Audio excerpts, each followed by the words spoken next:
Hello, everyone. It is Melodic Warrior. Welcome back to the Technically Armored podcast. And today, well, we've got a lot that we're going to try and cover. Basically, we are going to go over the upcoming releases for the next 2 quarters. So, I am joined today by two guests, and I will let them introduce themselves, starting with Mr. Bones. Hey, I'm Bones. What's up? Yeah, I'm the other person who's like Dan, who happens to like hardware way too damn much. So, yeah, just Uh, here. yeah, you're just here, huh? Whatever. All right, all right. Anyway, so today we're going to start off this little, shall we say, tech conversation with, of course, what is going to be the first in a long line of products going out the next 2 quarters, and that is Alder Lake. There is definitely a lot we can hit here. So let's talk about what has been truly confirmed at this point with Alder Lake. So Alder Lake at this point has been fully confirmed to have 8 main cores, 8 smaller cores. The 8 main cores, of course, being the Alder Lake Architect, and the 8 smaller cores being based off Gray Smot Cove, essentially.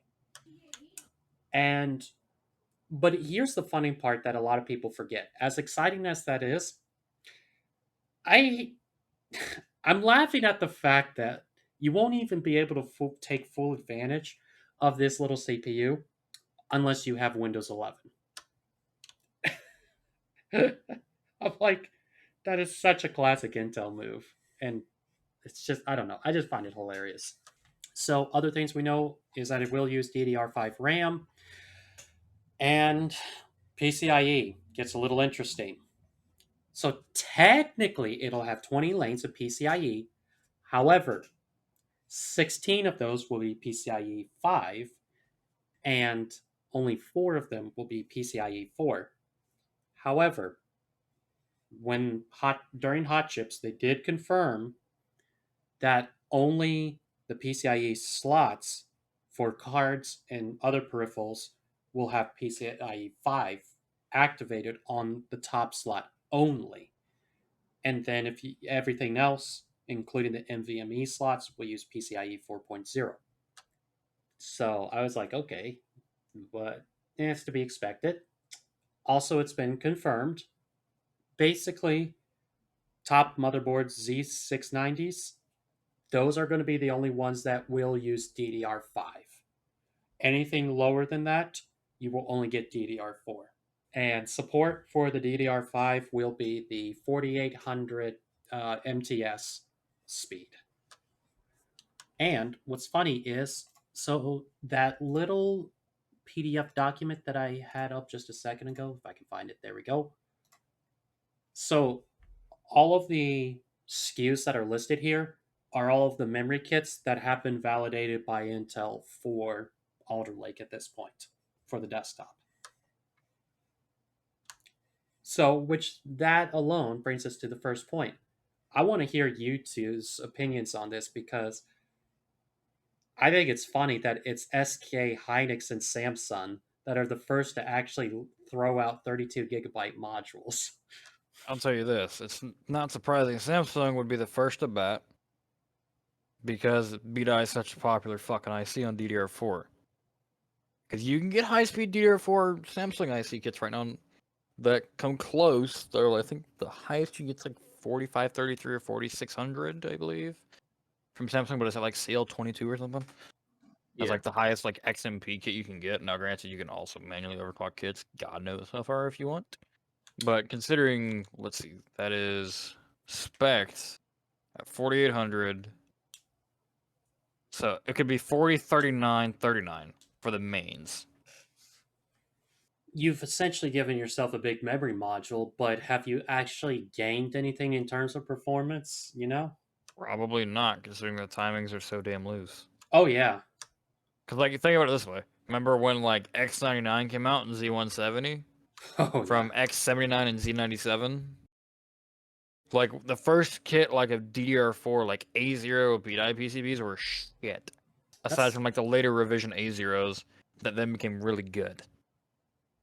Because there's two, like, PCB types of BDI people swear by, A0 and A2. But A2 does everything A0 does at lower voltages anyway. So just have an A2 kit. which I imagine wouldn't be too far behind, what they got listed here. Because basically, from what I see on this list, so it looks like pretty much all the A kits have been validated at this point. Yeah. It's only SK Hynix and Samsung's B kits. Those are the only two that have had theirs validated. Yeah, as per what it appears to be. Right. It's interesting to see Micron on that. Oh, there is one Micron kit in that list. Well, there's actually two of them. Remember, Crucial and Micron. Crucial and Micron are the same brand. Yeah, yeah. Yeah. So Because Micron would be considered the OEM variant. Crucial would be the regular DIY market. right. Interesting. It is. And that's one of the reasons why I was kind of a little bit curious about that, because it's like, okay, so if they're doing that, and then you add to the fact that this time around, so how on previous Intel boards they have the different power phases, right? Specifically for what? For the memory system? Like, we're talking like topology layout or what? Yeah. So like, I don't know much about that. I have to go pull probably 12 builds of videos to even tell you remotely anything useful on that. yeah, no, that's fine. Oh no, I'm sorry, I misspoke. The gear modes. Yeah, the gear modes where you have gear 1 and gear 2 on the 11900K. You have it on 10900K, but no one fucking uses them. Yeah, but get this: there's going to be 3 gear modes for Alder Lake. Yeah, there's gonna be 1, 2, and 4. Mm-hmm. 4 is made for DDR5. 1 and 2 are still made for DDR4. Correct. Which there's no point using gear 1 for DDR4 anyway. That just limits you at 3200. Gear 2 allows you to run 4000 up. Yep. And are roughly, obviously, anything between 3200 and 4000. Pretty much. But what I found funny about it was that basically, so if you're running Gear 2 mode, it's actually going to cut the memory controller speed in half in general. Yeah, so kind of like how you think about it in on Ryzen platforms. You have, in most BIOSes, you have MCLK equals UCLK, but also you have FCLK equals UCLK and MCLK half. So basically where, say if you're running like Buildzoid did, where he's running DDR4 4800 on a 5900X, you'd want to half the FCLK, where it's not really technically running full speed because it's theoretically impossible to do that. And I guess that kind of also plays into the Gear 4 mode, where then instead of it being half, it's only now being shut down to a quarter of the speed. Yeah, instead of it being here. It's just how you have ring clock, right? Ring clock's an entirely different ratio just for cache, separate from core clock. Yeah. I know speeds. You know speeds. Alright. That's funny. So speaking of DDR4 4600, apparently G-Skill makes a kit of 4600 19 26 26 46 at 1.5 volts XMP, and it's only $115 on Newegg. Correct. Nice. Yeah. So, and that's actually one of the reasons why I'm also thinking DDR5 is not going to be. I think it's going to take longer than it even took for DDR4 to originally get adopted, because. Oh yeah. Here, let me explain. So, that little kit you're looking at there, that's a kit that just came out less than a month ago from G-Skill. Yeah. And that's a new PCB. Correct. That's probably A2B die, guaranteed. It is, but here's where it gets better. Then they've also got a future kit coming where you will be able to have a full 32 gigabyte DIMM. Oh yeah, that 1x32 gig sticks instead of having the 2x16s. Yep, and they'll be able to go up to 4600 speed. And the best part about it is they want to make sure it uses no more than 1.35 volts. Interesting. That's really interesting how they're gonna make that work on that process node. I know, so that's why I'm thinking, because all of the high-speed B-die kits use a 1.5 or more. Well, see, that's one of the reasons why when I saw it, I was like, okay, to me, this smells like two things are going on. One, they're trying to be competitive with, the first wave of DDR5 chips that are coming out. Yeah, from Samsung, all the actual original OEM chip manufacturers. But then you have people who take chips and put them on PCBs and bend the shit out of them. Right. The second thing that also made me think of was the fact that with the EVGA dartboard on the horizon, Talking And- about the X570 Dark? Yeah. And then also, of course, not wanting to be alone, Asus and Gigabyte are wanting to release their own thing too to compete with it. Oh, they always do. Yeah. And what I find interesting about the whole thing is, part of me is wondering if because that happening, they see that as a favorable move to be able to kind of keep their marketing to not just enthusiasts, but also the overclocking crowd as well. Well, yeah, like you have people like Kingpin. Which is the reason why Kingpin products exist. But like specifically, like say like there's hardware numbers, Bearded Hardware, Gamers Nexus, Steve, and then you have Jay. There's like four very renowned people in the overclocking scene right there. Now, granted, the whole GN versus J thing, or like Linus GNJ, Paul, whatever the hell that happened like 2 years ago, Yeah, I remember that. when 30 series I believe just came out. It was 20 series. They tried to do 30 series, but they just couldn't get them. Yeah. Correct. So, Yeah. like the whole thing of it is like bringing XOC features that are useful to like regular air or water people is fucking useful. Like very. Oh yeah, 100%. Now, granted, whether or not using them or not, that's your own choice. But like, they're there, so might as well experiment with them and see how they can help you. I mean, why not? Oh, absolutely. And yeah, it's funny while you're talking, I have to laugh at this. So, the number of supported USB ports that'll connect directly to the Z690 chipset. Holy crap, 16?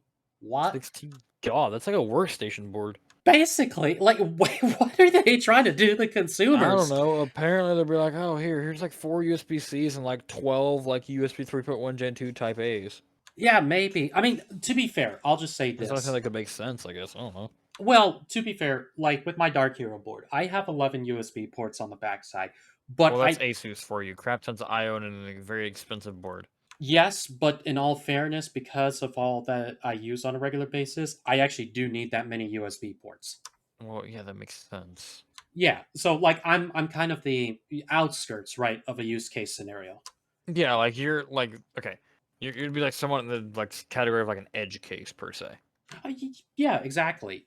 But I think that's one of the reasons why is because since I do it with the idea of my everyday driver plus content creation, I'm beginning to wonder if that's why Intel's doing this too, where they're up to 16 USB ports here, because I can see it from their perspective why they would want to do that, right?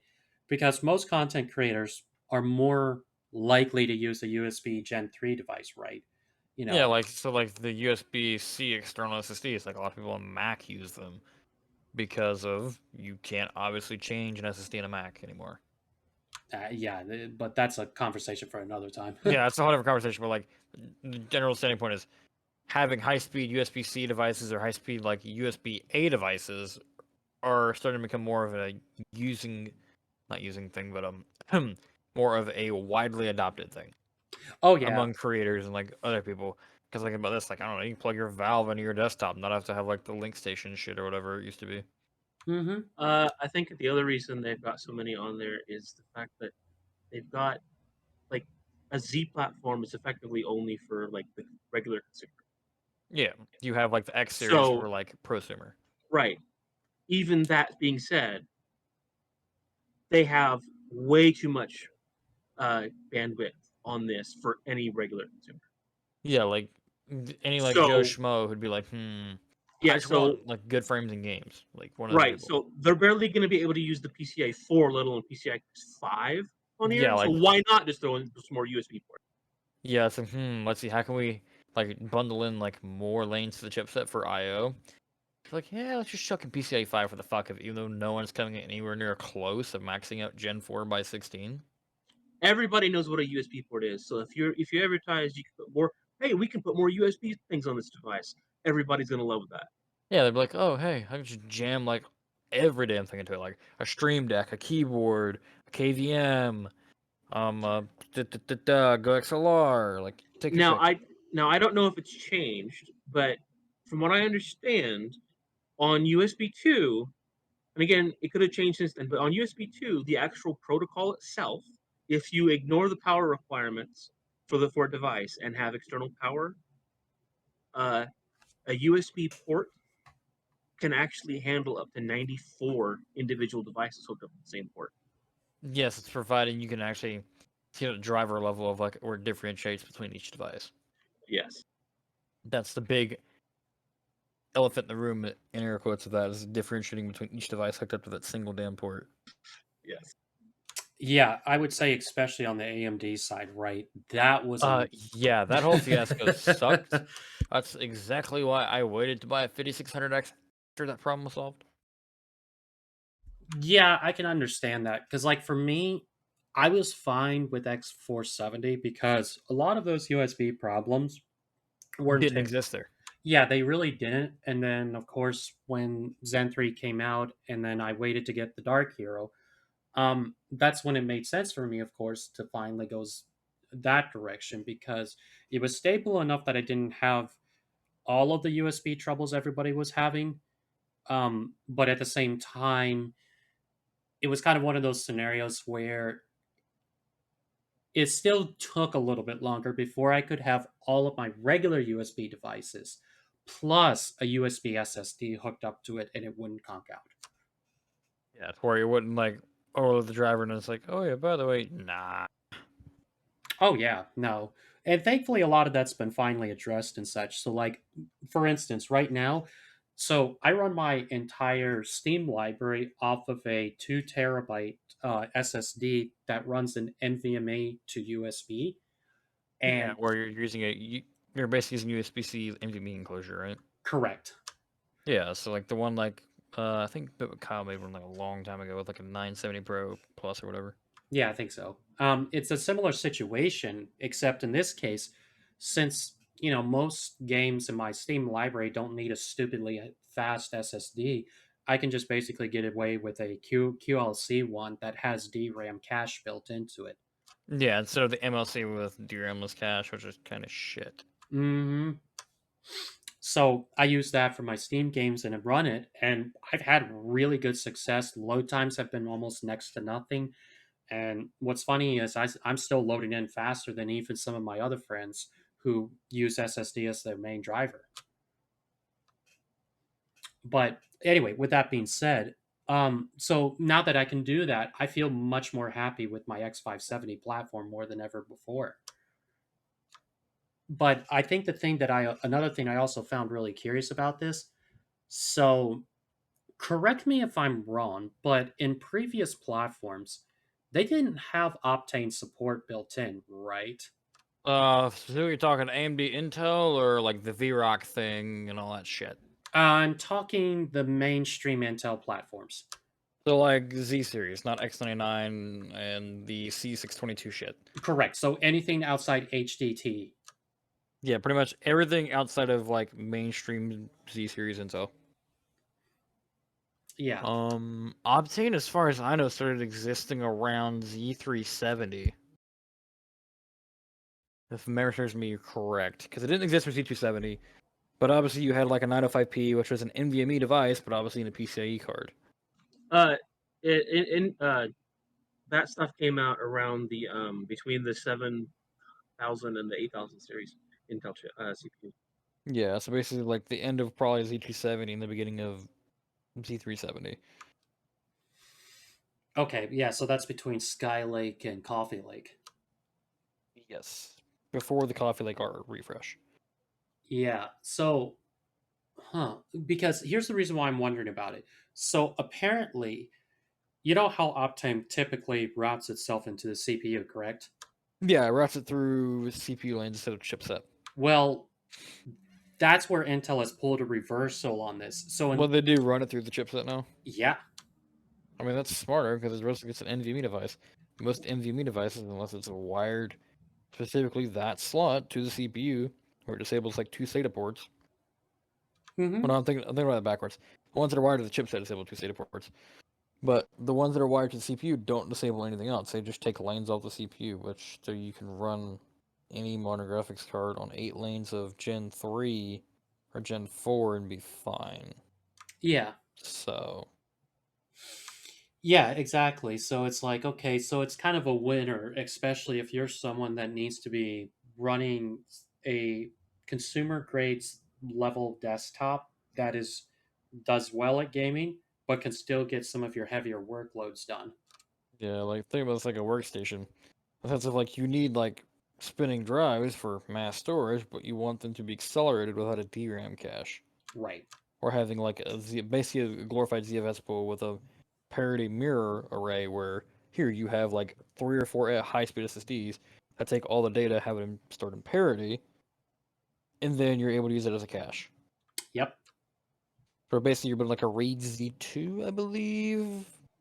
The way Wendell from Level 1 Tech explained it like a long time ago. That I sounds believe right. Wendell has a video on it. I believe Kraft has a video on it too. That sounds about right. I haven't looked at Kraft's video on it, but I have seen Wendell's video. I remember seeing both. I vaguely remember Wendell's. Okay. But I don't know. In some ways, it's like when I look at this even further and deeper, because like here's another indicator that I think this was something they're kind of doing as like a mixed platform, right?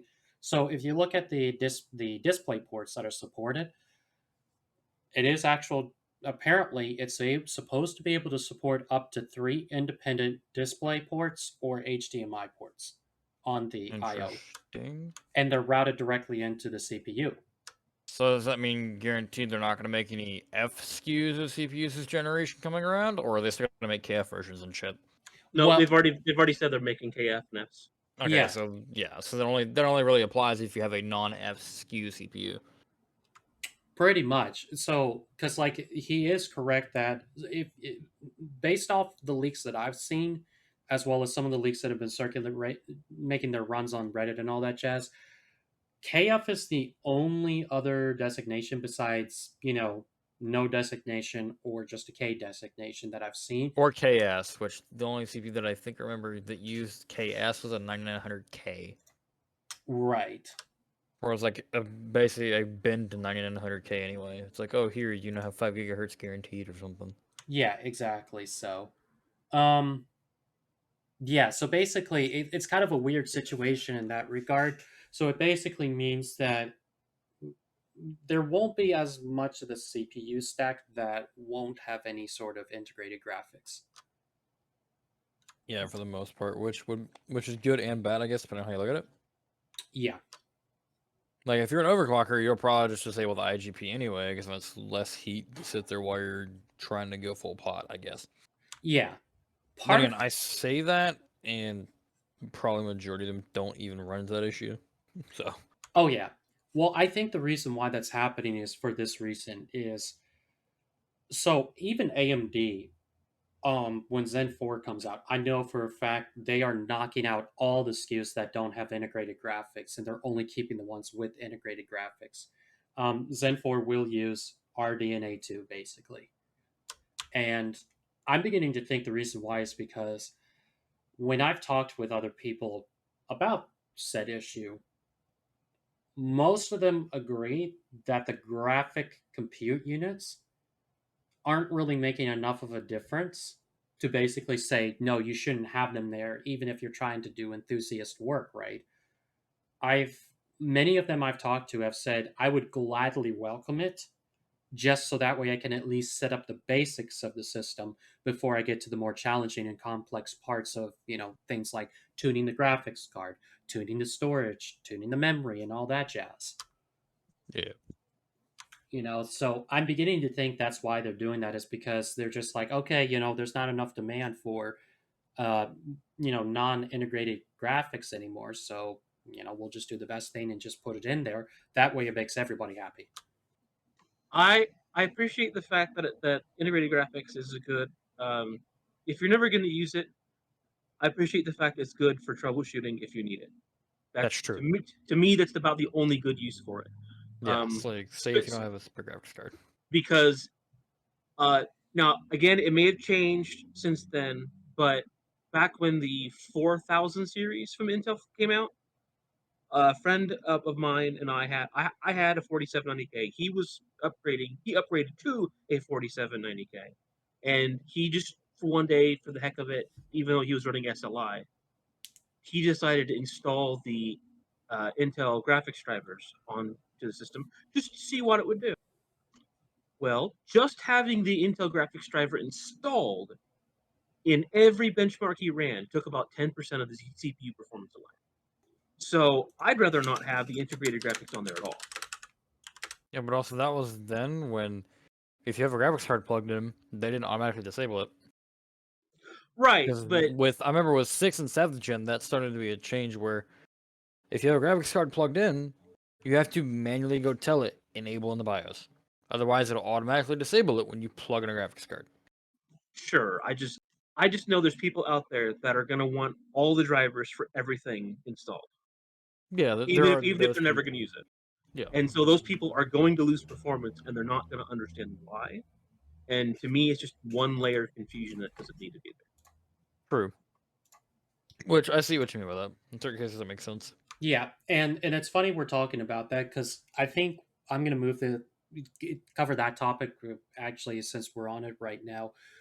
And that is driver support because so let me just put it this way. What I'm hearing in the background is this. So you know how with the Iris graphics on the laptops that the driver Mhm. support on them when they first released was just awful, to put it bluntly. The graphics drivers are having a little bit of a struggle right now for both the integrated side of Z and the dedicated side of Z because there was some background stuff that didn't get communicated correctly to the development teams that, develop these drivers. And my understanding is that that caused them to fall behind schedule by almost 2.5 months on driver support. So specifically, driver support like what? Like Premiere using QuickSync with XE graphics, or No, just general driver so support. general driver support like with using it in Windows as a basic display adapter, like everything. Everything, including on the ARC graphics. Interesting. So even on DGPU, that still causes some issues. Even though Yep. they only have really one DGPU card out on the market. Yeah. Yeah, because their entire scale for their Z stuff is the same architecture. It's just different amounts of it. So if it affects the low end, it's going to affect the high end. Exactly. The issues they're having right now is the way that the driver is talking to the Windows kernel is a little bit funky. It's not a clear cut communication, to put it in simple terms. It's like doing some really weird stuff behind the scenes. And so, what that means is if you want the drivers to run more consistently stable, they are finding that at this current moment, you actually have to boot whatever test rig it is that you're using up into Linux in order to get it to run with any sufficiency to where you can run your benchmarks and tests to find out what the drivers themselves are doing and check for the errors. And because they're 2.5 months behind, the understanding I have is that pretty much from here all the way up until the second week in January, they are going to be putting in some serious crunch time to try and get these problems smoothed out before the launch of DG2 towards the end of January. Yeah, to where they'll actually be able to properly compete with NVIDIA and AMD. Correct, right. I don't see a problem here, actually. No, do I? Because It just means more competition in the market. well, no, I don't see a problem on Intel's side at all. Because if the drivers team is behind, regardless of the reason, that gives Intel more time to build stock. Yeah. So just Gives delay them time to make more silicon. so just delay the launch until the driver's ready and then launch it. Don't fuss about Don't it. It's pull in ready when NVIDIA it's or ready. AMD where you release basically here. Like, shall we go back to like the beginning of like Vega and 20 series? Well, let's go back to the way Blizzard used to be. It'll be ready when it's ready. Yeah. Like, remember when like 20 Ti's came out? Fucking there was a bad batch of cards that had the fucked up Micron G6X that artifacted. Yep. Like that kind of thing. That was a manufacturing rush that should have not made it through QA or QC. Mm-hmm. And it's funny you guys are talking about that because Intel is very aware of that. I don't know if they're going to change their target date for release or not, but what I do know is this: supply is definitely going to be much better overall because they're basically planning for it as though they're going to make a huge splash, is the bottom line. Yeah. Like basically like, all right, here. You got the big three. AMD, Intel, and NVIDIA. Intel's like, all right, hold my beer, boys. I'm about to show you how the hell to make GPUs and sell them at a good-ass price. And have stock. Well, any company that puts out a GPU at this point with an actual decent name behind them is going to make a splash, regardless of how much stock they have, because it's more stock than the other people have. Yeah. The other thing is also Intel does have one thing in their money bag that they can afford to do because technically they have bigger cash pockets than either AMD or Nvidia. So they can actually afford to take a little bit of a loss on this first generation of cards. Yeah. So here's the current pricing that I'm aware of. Right now, where everything stands, um, flagship is going to cost you somewhere in the realm of $350 to $500. It is going to be in the performance realm of a 3060 Ti on the low side and on the high side a 3070 Ti, and it will come with 16 gigabytes of GDDR6 Micron memory running at the 16 gigabit speed. The next SKU down from that is looking to perform somewhere in the realm of between a 6600 XT and a 6700 XT. And that one is going to be using 12 gigabytes of GDDR6 Micron memory running at 14 gigabit per second speed. The next SKU down from that will use 8 gigabytes of memory, and that will be also once again be Micron. And that one's going to run at the 14 gigabit per second speed. And the performance level of that card should be somewhere in the realm of a close to a 3060, basically, but with a much better ability to overclock. And that's actually the good news on this one. They have managed to get their power efficiency under control. So power efficiency targets so far that are being met are looking like this. On the flagship model, it'll be about a TDP of 225 to 230 watts with a boost clock speed of 2.2 gigahertz. On on the SKU below that, so the 12 gigabyte card, boost clock speed of 2.3 to 2.4 with a TDP of about 175 to 190. They need to run a couple more tests to really narrow that gap. But the SKU below that, the 8 gigabyte card, will have a boost clock speed of about 2.1 to 2.4, is so a little bit more variance, but it will have a TDP of about 165, I think it is. So effectively, it'll have the clock speed of RDNA with some of the power efficiency and more VRAM to boot per tier, which I thought was really interesting. I mean, think about this right now. There's not that much competition in like the low end ish, the mid end market, as there is in the mid to high. Right. Because you think about right now, the current product stack of AMD and NVIDIA, right? You have a 3080 and a 3090. 3090 shouldn't exist. That should be called a Titan, but it exists. Well, it shouldn't be called a Titan either. It should be that should be the 80 series. Yeah, that's my point. Because like a 3080 should have 12 gigs of VRAM, not 10. But you know, that's 10, whatever. A 1600 XT has 16 gigs of G6. Yep. Which you'll never use all 16 gigs in any game. The only time you might use that is using like Red Giant plugins and like Resolve. That's like one of the big attractions to like the Radeon 7 when it was like Vega.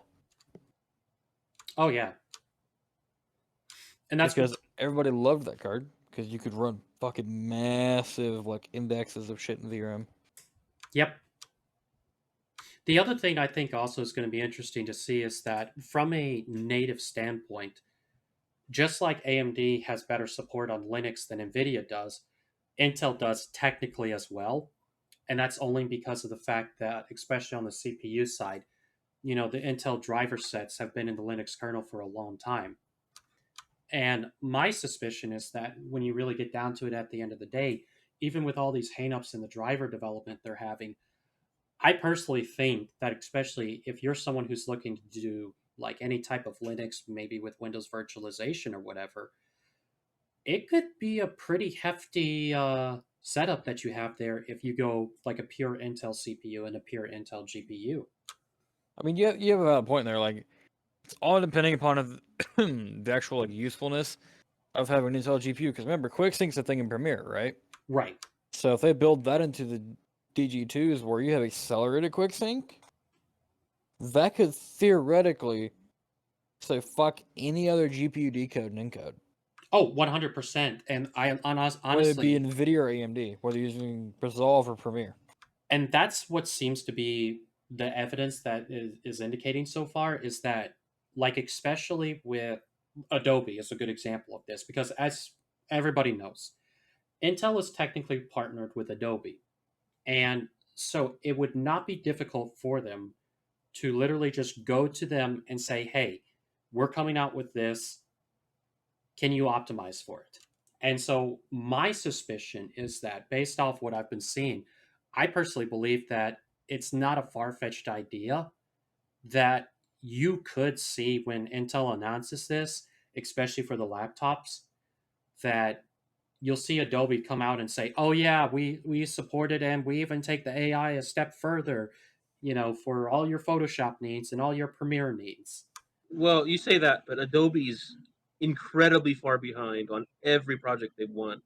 It takes them years to implement features that people want now. True, like you have Blackmagic Design, which has already realistically made a lot of very good things within Resolve, right? Yeah. Because think of this, it exists in Linux. Like that's the only NLE that works in Linux, aside from if you exclude OS X, which to me is not really Linux in my opinion. Fucking everybody will argue with me that all day long. I don't care. Like yes, it is a terminal. It's free BSD-ish with metal and all that. You can't beat Debian, Arch, all that shit. Oh yeah, 100%. And I was actually asking somebody about this who is going to be getting the Steam Deck, and I said to him, I said, from all of your experiences, what do you think is going to happen? And he said to me, he said something really interesting. He said he's excited for the Steam Deck because, number one, that's going to bring Linux out into the forefront more so than ever before.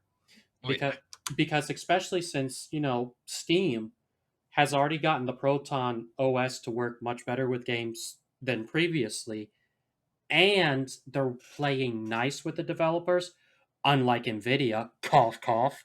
Um, basically, I have a feeling what's going to end up happening is that you're also going to see the whole Windows Linux war that happened, in the late 2000s again.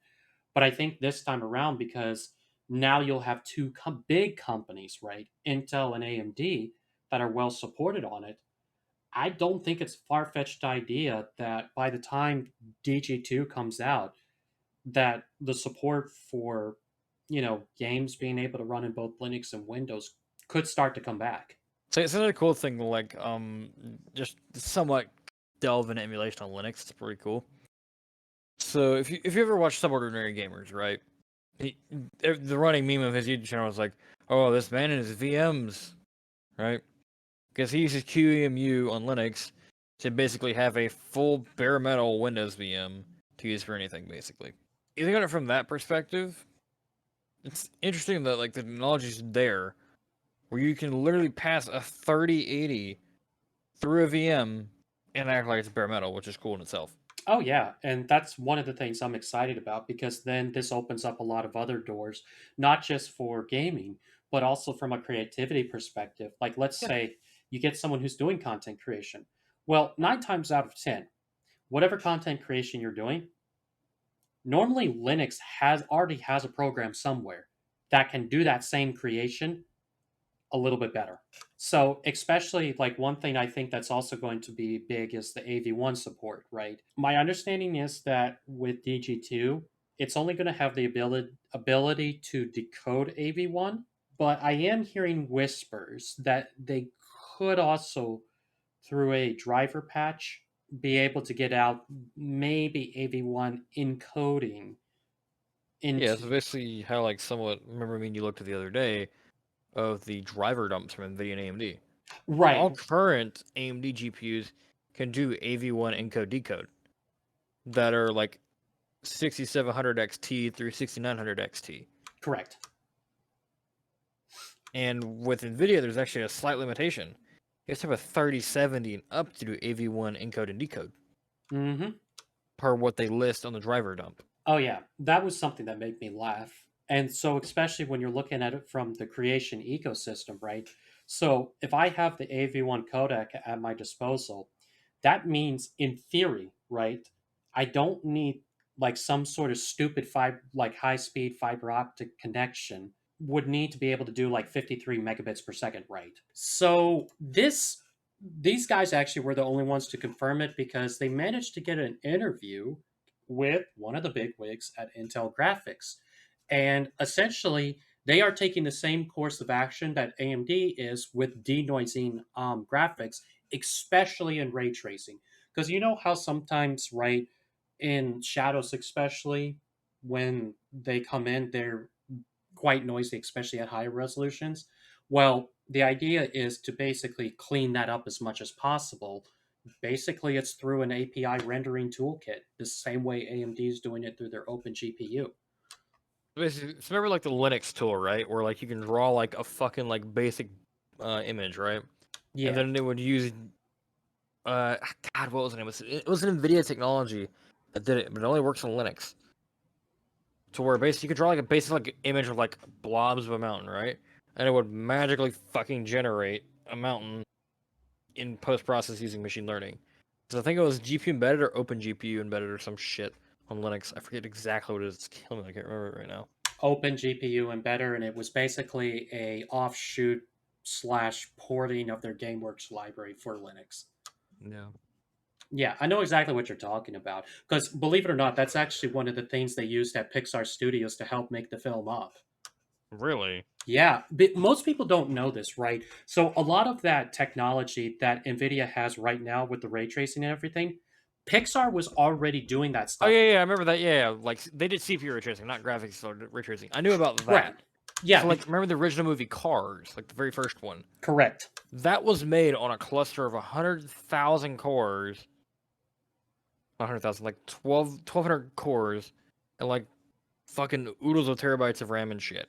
Yeah, basically a In bunch the of early Xeons. 2000s, and it took I think 3 weeks. Yeah. To render the whole fucking movie. Yeah, at that time it did. Because basically the way they did it was the same way IBM interconnects their CPUs, where basically you stack them on shelves and then, have one CPU be recognized as the main and everybody else as sort of the offshoots and extra memory, if you will. Yeah, i.e. basically it's like here, you have the generalized sense of a CCD with AMD. Here, you have one big die. There's your I/O die in the middle. The rest is your fucking like small CCDs everywhere.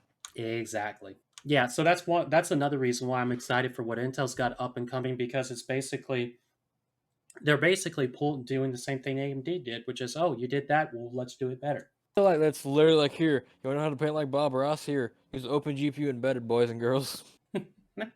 Yeah, you just need his theme music now to back it Yeah, all just up. be like, just get old picture of Bob Ross right about now. Welcome, boys and girls, to this new Bob Ross episode. I'm your host, Electronic Bob Ross, and today we are going to render some lovely little and happy models. Pixels. Yeah, no, but there's some interesting stuff here because, like, especially when you get to the end of this article, right? So, this is what's interesting. So, these guys asked this Intel head, right? They say, since GPUs tend to have more computing cores than CPUs, does the GPU based rendering more cost effective than the CPU exclusive approach? And this was kind of a curious answer. Customers who tend to use Intel Open Image Denoise today value quality first. Autodesk's honored renderer is in beta testing with Intel Open Image Denoise, adding it to its available optics implementation. and its own non-AI denoiser, simply called denoise. Arnold's head of software development recently categorized the use models in general as follows: denoise for maximum final frame level quality, but takes up to hours to complete; Intel Open Image denoise for close to denoise quality, but much faster, on the order of seconds; optics for high frame rate preview, not suitable for final frame rendering. So the conclusion is that for a large scale rendering job, Intel Open Image denoise likely provides a cost advantage because you don't need to purchase an expensive GPU. And if you do, while it may be faster, the image quality doesn't meet film standard in many cases. So basically, I mean, I know most of you are probably going to translate pretty easily what it says, but I think for the average layman, right, especially if you're a content creator, this could be a very big like improvement, right? Because that's the one thing I've noticed in content creation is that it's kind of gotten to this point where you can be on a live stream, and generally, as long as you stay at 720p, 60 FPS with a bit rate of about 8 to 10 megabits per second, you can Which doesn't check. allow 8, 10. They allow max of theoretical 8. But for me personally, it's just kind of a big game changer because when I think about it, right, bandwidth usually is the issue with most content creators, for image quality versus what they're capable of uploading. So, in many ways, this is one of the reasons why I'm kind of a big fan of the AV1 codecs. So, especially if they decide to go the route they're suggesting here at the end of the article, honestly, yeah, that could be pretty big for a lot of content creators because it can mean finally they can get image quality that's almost close to what their display monitor is outputting. Yeah, so basically, theoretically, that could mean near lossless streaming almost, Exactly. without And having to have like lots and lots of fucking bandwidth. oh yeah, and that also means you're not having to dig into the resources of the GPU so much. No, Yeah, so like even because then you're just using like RT and tensor basically. essentially, yeah. So like even an 8 gigabyte card, right? Stick that puppy dog at 1080p, throw it up to 1080p, put it on 60 FPS, and there you go. Yeah, like so just for like local record premise. One thing I noticed is with Pascal even local record near lossless, I could not tell the difference. Oh yeah. With probably if I did that right now with 30 series, I probably couldn't even tell you that that was even recorded. I would have told you, like, if you showed it to me blind A/B test comparison, like Linus did with monitors when he compared them one time, I'd have told you literally it looks like you just shoved the input signal out of the back of the graphics card into like an Elgato. I'm not even bullshitting you. Yeah. So in case you're wondering what this Intel version of this whole thing is called, it's called the one API specification. And basically they're targeting the end of 2021 for it to be confirmed and adopted in the industry. So far, they are having somewhat good success, and they've even gotten them to run on Apple M1 processors. Well, that's interesting because M1 technically has no hardware dedicated encode decode. Yeah. So what this effectively means is, again, they've gone a similar route like AMD has with RDNA when it comes to processing all of that video codec stuff. Yeah. And that's one of the reasons why I personally believe like Intel really recognizes what chess pieces they have on the board, especially with DG2. And so then I kind of want to transition real quick over to supply, right? My understanding is supply for this is going to be good, based off what the TechTuber I mod for has said, plus also doing my own research. It sounds like what's going on is that they've already got all their ducks in a row for supply and such. Because instead of using 7 nanometer, which is already choked to death, and all Yeah. those guys, they're going to be on 6 nanometer, which is Isn't that Samsung EUV what, for 6? 6 or is that still TSMC? No. It's still TSMC. Yeah. Apple bought out basically all of their 5 risk stuff, and then some of their 6, and then Intel basically grabbed the rest of their 6. Yep. Yeah, basically the way it stands right now is that once Intel has their fill of 6 going up into May, then AMD is going to use 6 nanometer for the new IO dies for Zen 4 and RDNA 3. Makes sense. Yeah, it does. So honestly, that was a good move on Intel's part because then this at least guarantees they can get graphics cards out a lot faster than a lot of the competitors, in theory. Yeah, like the big in theory part is right there. Yeah, because 6 nanometers, since it's not in high demand by too many companies, that means if you've got something with slightly better power efficiency than 7 nanometer, but with the ability to be able to get that to be mass produced at almost the same price as 7 nanometer, that's a huge home run. Well, yes, but that's also you're discounting the fact. I believe you're discounting the fact that in order to put 6 nanometer on the board at all to manufacture it, you have to take away from 7 nanometer, which is Yeah. the bread and butter right now. So even if 6 nanometer has never been touched as far as capacity goes, it's still a massive less slice of the pie capacity wise than anything else they have on the board. Actually, I don't think it's a direct offshoot of 7 nanometer. If It's the whole No, I custom mean, fab. I know. I mean, in order to make 6 nanometer all, they have to take away from some other 7 nanometer or other nanometer stuff. Oh, you're talking Yeah.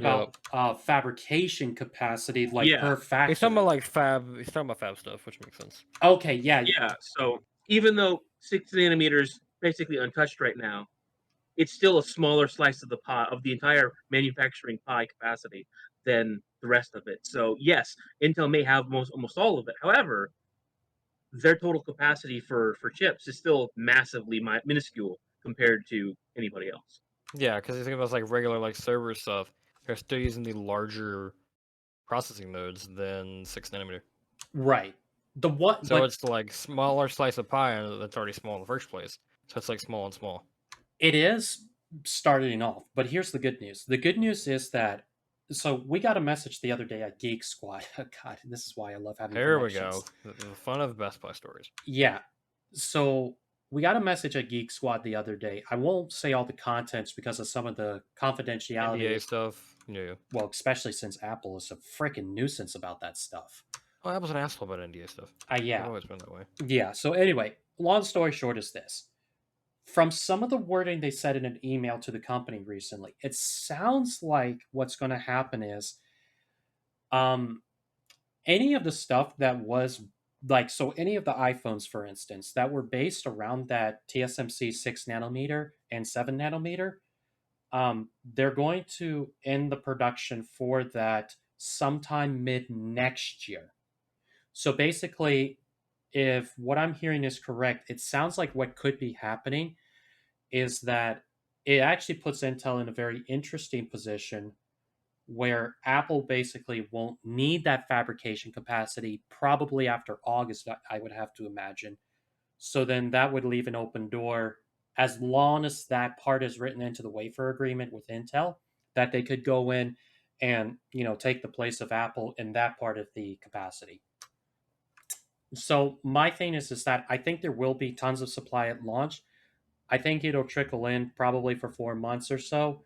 And then once Apple begins the process of leaving that entirely behind, then I could foresee Intel being able to take over that capacity and be able to pump things out a little faster. Possible. Yeah. I mean, I wouldn't hold my breath necessarily because, again, this is just speculation based off an email. Yeah, like it's pure speculation. Like nothing is really set in stone. Considering how much Apple really hates Intel at the current second. Oh, I know. But the thing is that it's now getting to the point to where Apple is going to have to compete with both Intel and AMD going down And the they can road. only compete with one of them. Because it's like, okay, you're trying to compete with Intel, you might win. Trying to compete with AMD, you're not going to win. No, and especially that's the reason. Because AMD's basically backed by TSMC. Correct. And that's one of the. And we also have to remember here's the thing Apple may be their biggest customer, but what most people don't realize is from a business partnership standpoint, AMD is actually much closer in the inner circle than Apple is. Oh, yeah. So that to me alone tells me that if it comes down to competition between those two, Apple may as well forget it. Yeah, they might as well hang that shit up and throw the damn white flag up on that one. Exactly. Well, that and TSMC themselves have said, yes, they're going to work with Intel. However, it's on a temporary basis. Correct. Exactly. Yeah, because the prior Global Foundries did all of it at work. Yep, because basically the idea is Intel wants to buy themselves enough time through this temporary wafer agreement to be able to get their own foundries up and running again stable. And then once they do, then they're going to move back to their own foundries. Yeah, which makes sense. Like, right, pretty much minimize the damage you're going to be stuck with. Mm-hmm. Exactly. But Now, also, have you heard about the TSMC plant that might be coming to Arkansas in the U.S.? the fact that I know for a fact that they're about to finish signing the paperwork, yeah. Yeah, like that's interesting. You're finally going to see big name silicon manufacturing in the U.S. I'm not allowed to say the other location that they're almost ready to sign paperwork on, but let me just say this. By the end of 2027, there will be a total of not one, not two, but three TSMC foundries, all fabricating 3, 5, and 7 nanometer. Interesting. Yep. Well, that is if the country stays together. Yeah, that's if excluding the geopolitical shit. That's probably this country exists by then. Well, yeah, that's another topic entirely. But the point is that no, from TSMC's perspective, like all gears are grinding forward, and there's actually two reasons why they're doing this. And one, of course, is to get as close as possible to your own biggest, customer base. But then the second reason why is because with everything that's been going on with China and the way that they've been handling, especially government to business relationships in the semiconductor industry, even AMD has actually pulled the plug on several projects they were going to go forward with originally. And TSMC, in their last earnings call, refused to increase the budget on China mainland. In fact, what they did was all of that money that would have been used to increase the budget on mainland China instead went towards these new foundries, and then they quadrupled the budget for the Japanese headquarters, and they are currently in talks with the Japanese government on building a foundry there. Yeah. Makes sense. Why not? Well, why would you put a factory in a country that's threatening to nuke you? Yeah, twice. At least twice, if not more.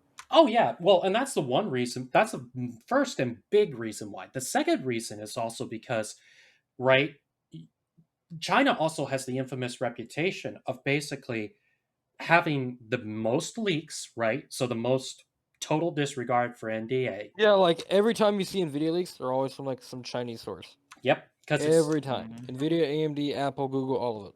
Yep, because They're all Well, from no, China. ignore the leaks. It's the fact that anything in China is owned by China. right. So therefore, if you build a factory in China, that process you will see in 3 years in a Chinese factory somewhere else. Yeah, they'll pretty much steal it and not Yeah. give a damn. Exactly. It has more to do with the intellectual property than anything else, and especially Yeah, it's like IP things. Yeah. That's what the big like kicker is. I know for a fact the three companies that are the most upset with IP theft has been AMD, Intel, and TSMC. Makes sense. Because Yeah. those are the three big. That's the air quote a big three of like intellectual property within the big silicon industry. Yeah, because they have more patents than even Nvidia does. Yeah. Fucking, have you looked at the amount of patents Intel has on Thunderbolt? Shit. Oh yeah, dude, it's crazy. But It's proprietary technology that like happens to be on fucking AMD boards, surprisingly. oh yeah. Well, and speaking of which, so what's interesting is they also just Here we go. We got video cards. This is getting good. Uh-huh. So if you look here, do you kind of notice something right here? Hold up. 3 new thermal solutions that are 65-watt box coolers. What the fuck? That looks like a fucking AMD move right there. So they just took the old crap and painted it black. Yeah, Oh, they took the old oh. shit, painted it black, and added more fins. And they added there's a blue downdraft. LED. There's a blue LED. They made it blue, and they made a downdraft version. Yeah, so I did some digging around on this when I saw this on Video Card's website. I believe it was today. Yeah, today. I couldn't find anything solid at first until I reached out to one of my leakers on Twitter I talked with on a regular basis. He hadn't heard anything.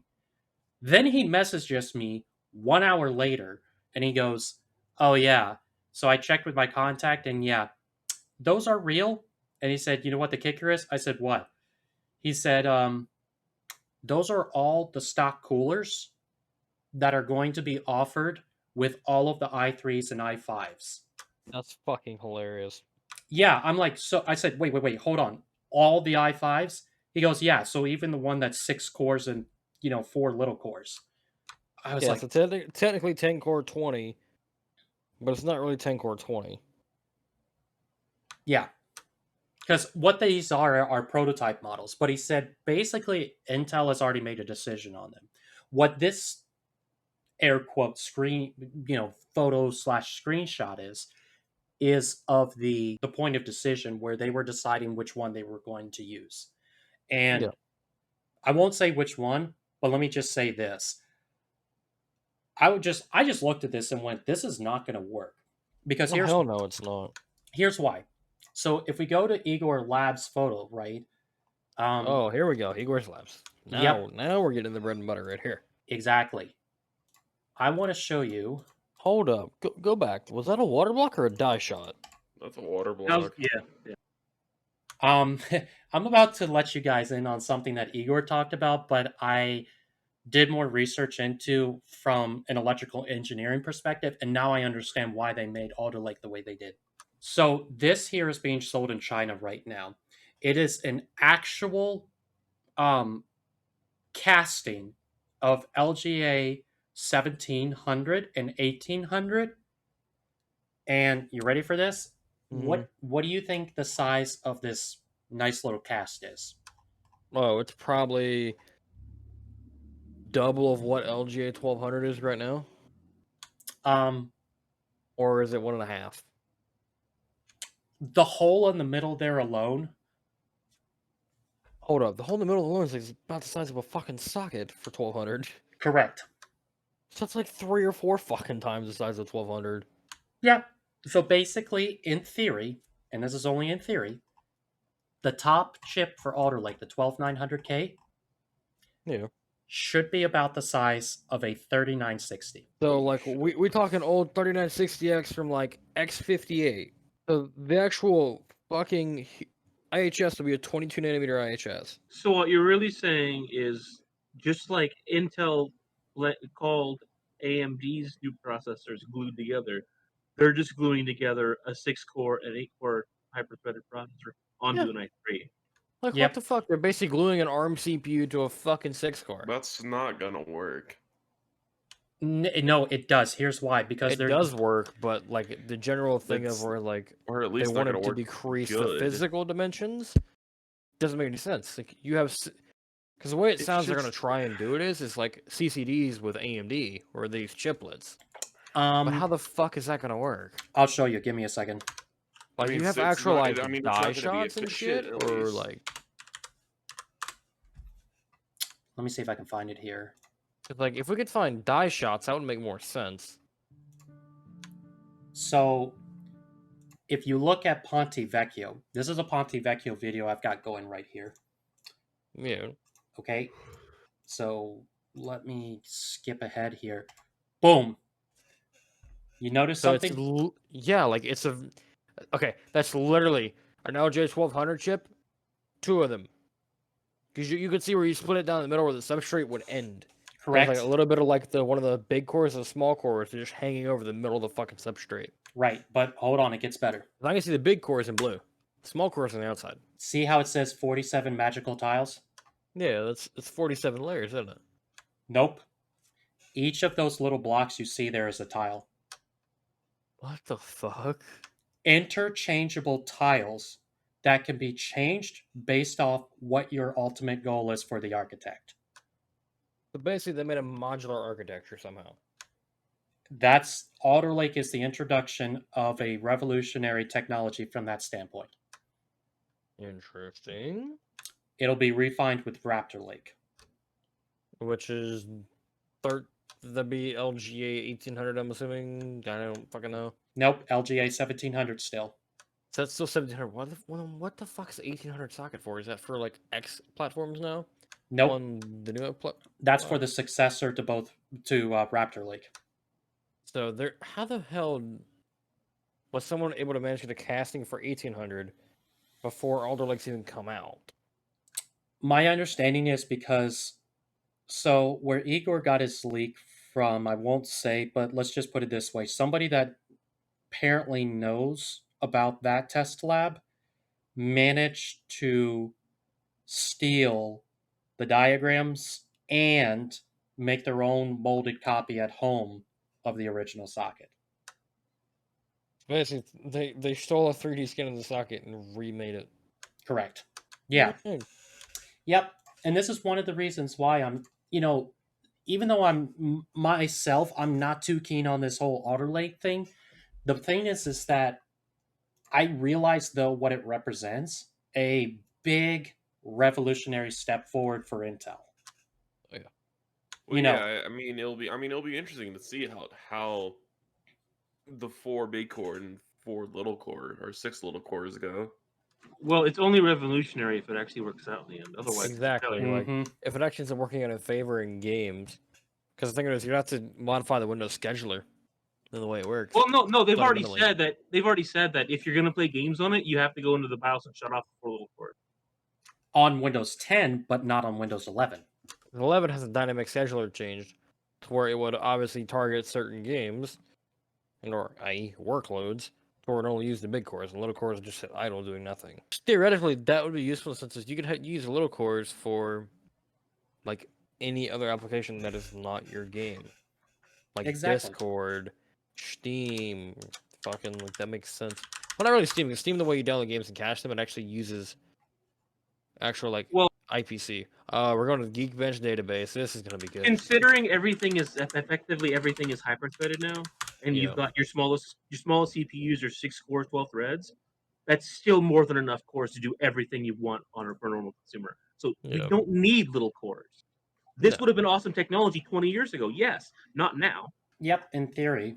But even with that said, so you can even see here, they've done Geekbench results for a while now. This is the latest one they did, and it is running on Windows 10 Pro, but if you notice, it's a little bit of an underclock there. Because yeah, it's only at 4 gigahertz. It's an engineering sample. That's not that's not even an engineering sample. That's a QS sample.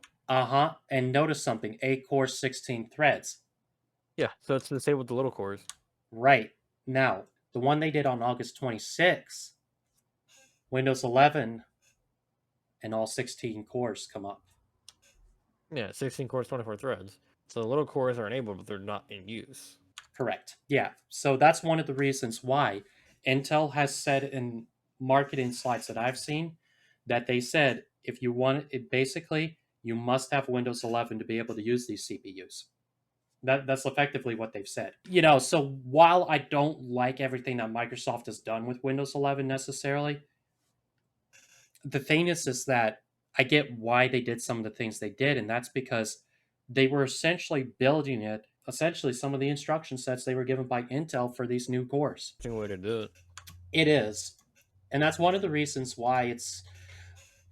I'm pretty sure Alder Lake is going to be a bit of a curious critter because I guarantee you what's going to happen is test methodology that Gamers Nexus, Hardware Unboxed, and all of these regular guys are used to doing are not going to be able to do it that way. That they're going to have to move any of their test rigs for Alder Lake over to Windows 11 to get it to take full advantage. Yeah, and then effectively GN will redo all their old regression testing on Windows 11. Oh, yeah. Even on platforms that technically are not supported on Windows 11, like first gen Zen. Oh, yeah. Well, that's if they can find any programs that are actually specifically programmed to be able to use the small cores in conjunction with the big core. Yeah, which very many games and or anything don't use them, as far as I know. So usually in the past, what's happened with similar situations like this, by the time people actually enough programs actually get programmed for something like this, the processor that they were designed to use is useless.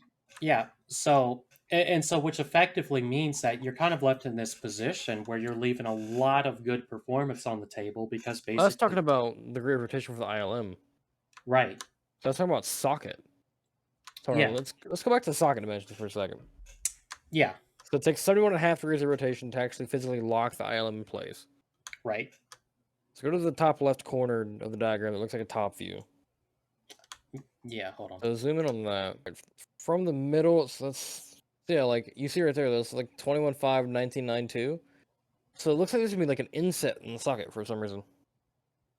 Yeah. To where it sits deeper down in the socket and there's like walls set up beside the next to it. Well, That would be interesting. For what that purpose is for, I don't know, but I can show you. See, it looks like they're gonna try maybe taking on maybe the lower end Threadripper, honestly, but make it for gaming. I mean, it's Interestingly possible, enough. but Threadripper 5000 has yet to come out yet. Exactly, though. Like 5000 series Threadripper is gonna be fucking nuts. It's also gonna be If and when it stupid comes expensive. out. Oh, it probably gonna be stupid expensive, but like every prosumer workstation person would be like, holy shit, you give me 5950X performance across 32 cores? Fuck yes. So what you're looking at is an overlay of the original image, diagram image, over the bottom of that CPU block that was in the next photo. So to each of the corners, it's 20 centimeters into the actual middle of the ILM mounting bracket. Mm-hmm. And use traditional fucking Intel mounting screws for when you would like do direct die on a machine. Mm-hmm. Does it have 2 mounting latches? Hold up. Yes. Yeah, it's like double. That's literally like the fucking mechanism used for X99 and X299. Yeah. And X39 and X58. This is your new consumer desktop platform. How the fuck is that consumer? That's like HEDT. Not anymore. Apparently not. Fucking. Well, you know why they have to lock it that tight, right? Because of the amount of fucking die pressure you would need to hold that fucking thing in the socket. And make sure it makes good contact with the pins. Yeah, You know- because it's still fucking LGA. It's not BGA. You know how many motherboards are going to get RMA'd because they dropped something? Yeah, Obviously, when the they CPU like, or like they over tighten it. Because remember, like Yeah. the Threadripper mounting mechanism. Like, watch somebody manage to over tighten that some fucking how, or not have Oh. enough pressure. What else do you have aside They're, from? they're probably gonna do what AMD did and just include a special tool that's made for the torque specs on that CPU socket. They would have to. Either that, or there's some like new bullshit to the way you mount the ILM properly to the top of the CPU, which would make no sense. know. But the other way to do it would just literally be to make it so when all of the layers of that folding lockdown system are down, just put the threads to the screws all the way up to the head. So that way you can only ever put it in, screw that in a specific amount, and then the head stops it. And that yeah, so when the head actually hits, you're done. instead of being able to like over torque it like a jackass. Yes. Yep. Or basically the top of the thread only sits to where you only need enough thread to screw the shit in. So that makes sense. Yeah. My understanding, though, is that the conversion kits that are being sent out for the CPU coolers that are going to be considered convertible from LGA 1200 to 17, yeah. Yeah. So with those guys, my understanding is they're going to have a washer included with them for each. So you gotta like redneckify the shit out of some LGA 1200 stuff to make it work on there. Basically. So for each of those screw holes that are on the edge that are listed as, 2 by 39, right? So it's 39 millimeters per each one. Yeah, it's 2 by 39 in spacing, which Yeah. is wider than the atypical socket layout on like Yep. every modern fucking board.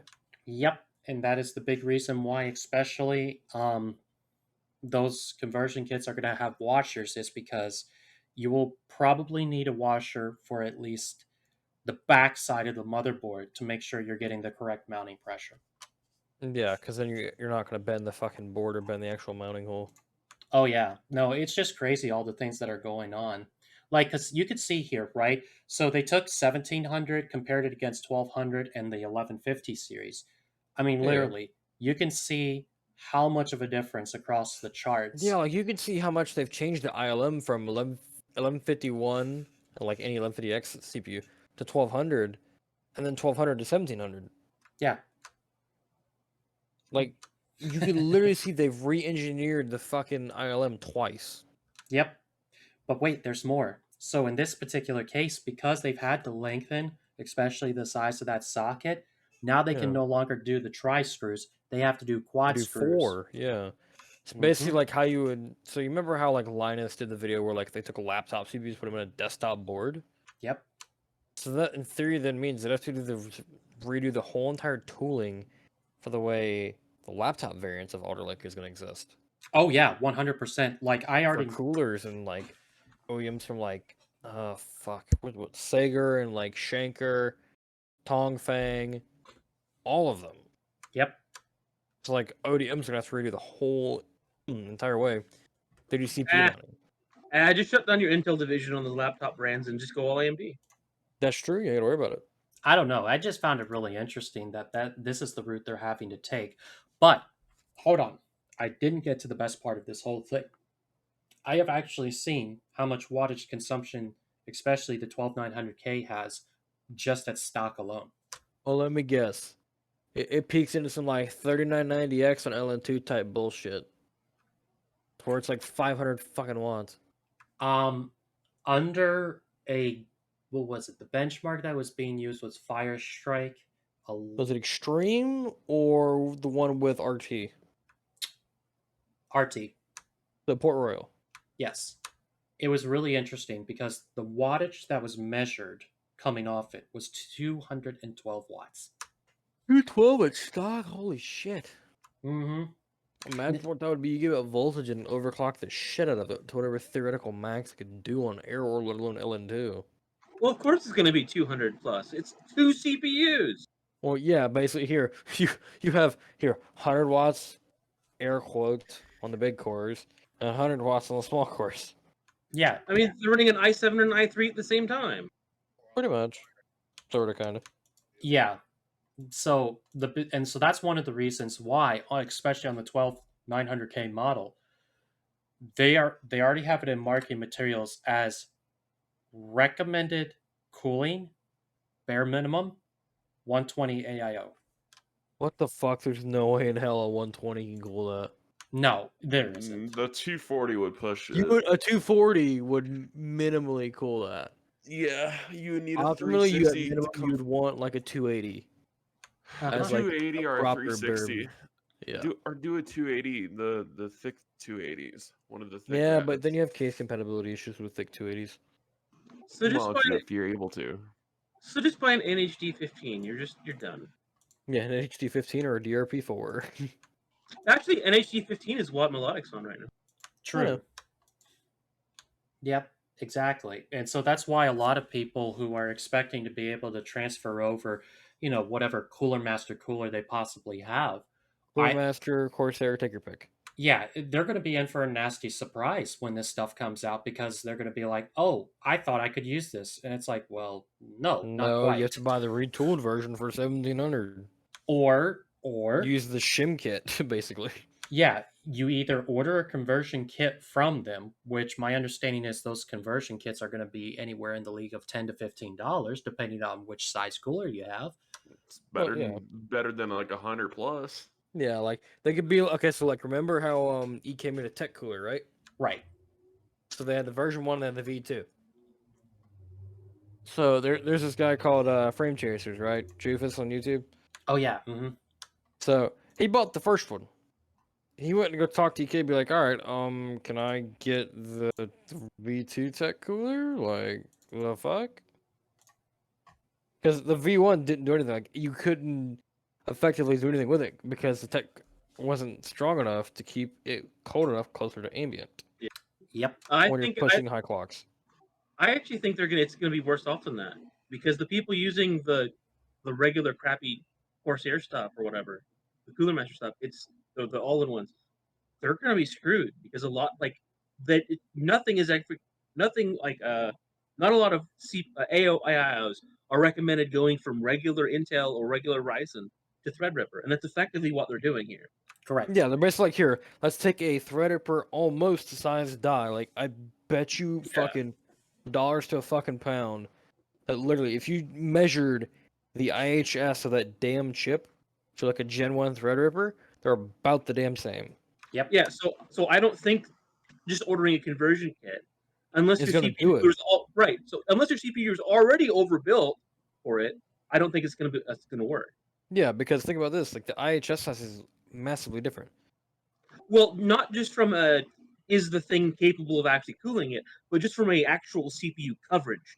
Yeah, point of like view. like basically IHS coverage, because you'll probably have it Yeah. like you'll cover the center, but you're not touching the fucking corners. And that's where the corners this time around where most of the heat is coming from. Exactly, because that's where all of the actual like physical Which- chips are spread out to. Which what this means is the Intel stock coolers Ain't gonna before be the new ones.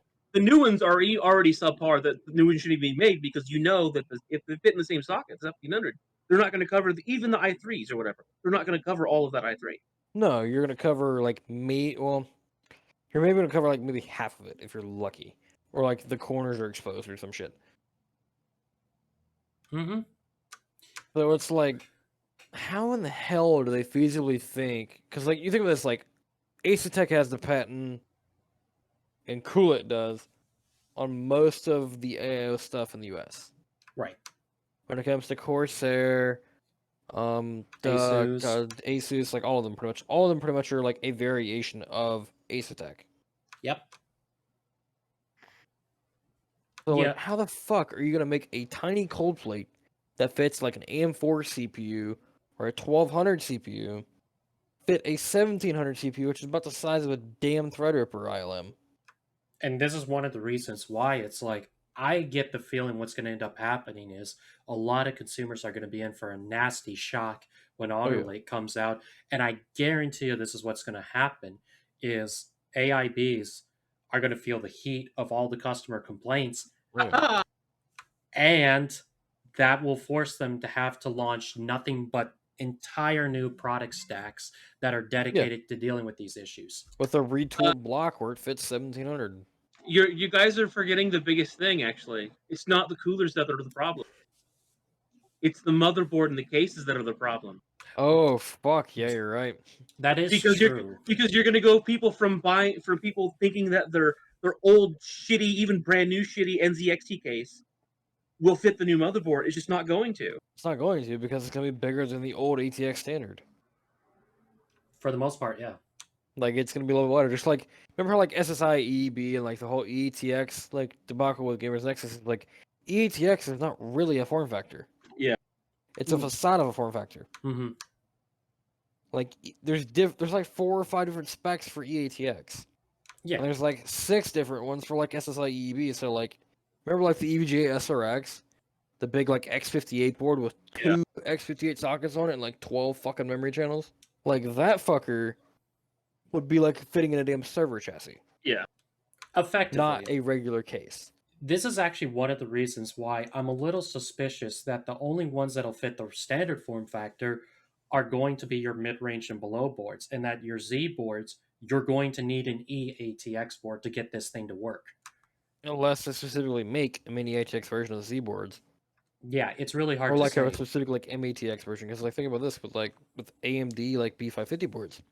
There's an MATX version of my full ATX board. I have my tower right next to me.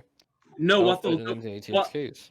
what they'll do, what the motherboard manufacturers will do is they'll make a regular ATX size board, but they'll effectively make it a MATX board at the size of an ATX board and just cut off the bottom PCI slot. Yeah, literally. And with Either- EATX boards, it'll be like, here's your like O11 dynamic people, right? You have O11 dynamic people, old Case Labs people, air quote, Singularity Computers people, your Corsair 1000D people, where they got the big honking damn thing that'll fit 2 systems. I can't And then say you got anything. your normal people who use like a regular size full tower, like a And fourth, our mid tower. yeah, or a mid tower, like say like a P400A, P500A. And then you have your 4000D people where that'll still fit EATX, a little snug, but it'll fit. Yeah, I'm But fine. like I'm all your using it. normal people, they're fucked. I'm fine. I could do it. I'm using a Thermaltake X9. In my case, being that I have Great. a P300A, I can only fit an ATX board in it, like a regular Yeah. ATX board. Right. You know, yeah, I don't know. I know my case, the Cooler Master 8500M, it can fit EATX, but it'd be tight. Question is, which standard of EATX? We're Right. talking about the 26mm wide standard, or the other one?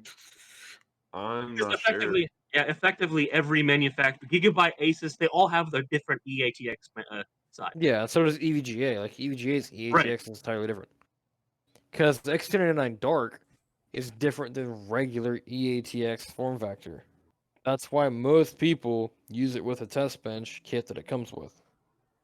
So what all this tells me is that, well, even if the CPUs turn out to be fantastic, they've effectively screwed over their entire user base. Yeah, and the fact of coolers, because physically, the cold plate is not big enough to cover that big of a fucking IHS. And I bet you anything that the coolers that those new black coolers will just be all aluminum. They won't be aluminum with a copper slug. Yeah, they'll be like all aluminum. You have to have a copper slug on it to be worth the fuck. Like a aluminum, not aluminum slug, but a copper slug, but it's aluminum plated, which is fine because then you don't have to worry about like issues with like say if for whatever reason they include liquid metal with them. Right. Also, do you know if this generation is going to be soldered or is it actually going to be paste or tim rather?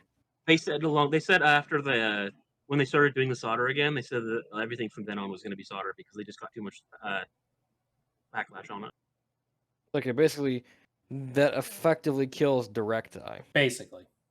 Even though technically you could do what people have done with 10900Ks and use the solder remover and put paste back on it and go direct eye. Essentially, yeah. I mean, if you really want to see how this translates, especially to laptops, take a look at this little advertisement here that I managed to get. Oh, the 12th gen Nux. This is interesting because GN just did a review on the 10th gen Nux. Uh-huh. And yeah, so the 12th gen. Notice something kind of a little different, especially when it talks about graphics. Yeah, like you're talking about 8, 12, or 16 gigs of GDDR6. That's interesting. So literally, unlike previous NUCs in the past, they are actually including their own brand of discrete graphics directly. Instead of like fill in like the past.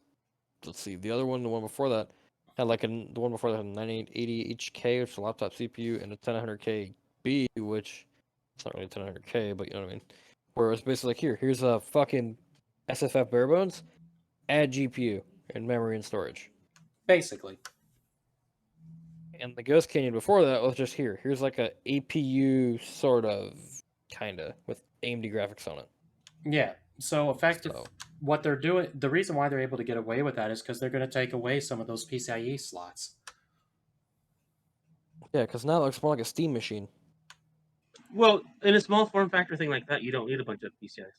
No, you don't. Because the only thing you're gonna do at that point is maybe like I don't know, add like to be fair, it has 2.5 gig Ethernet and like what Wi-Fi 6. 6E. 6E. So Wi-Fi 6E and 2.5 gig Ethernet. Realistically, you could have network attached storage to that, and basically make that like the ultimate fucking Here's like a fucking way better NUC that you can do a whole bunch more shit on than you could fucking prior. Well, here's what I also had to chuckle at too. You ready for this? Microsoft Windows 10 logoed, compatible with various Linux distros. Hold up. They're now formally giving you Linux support.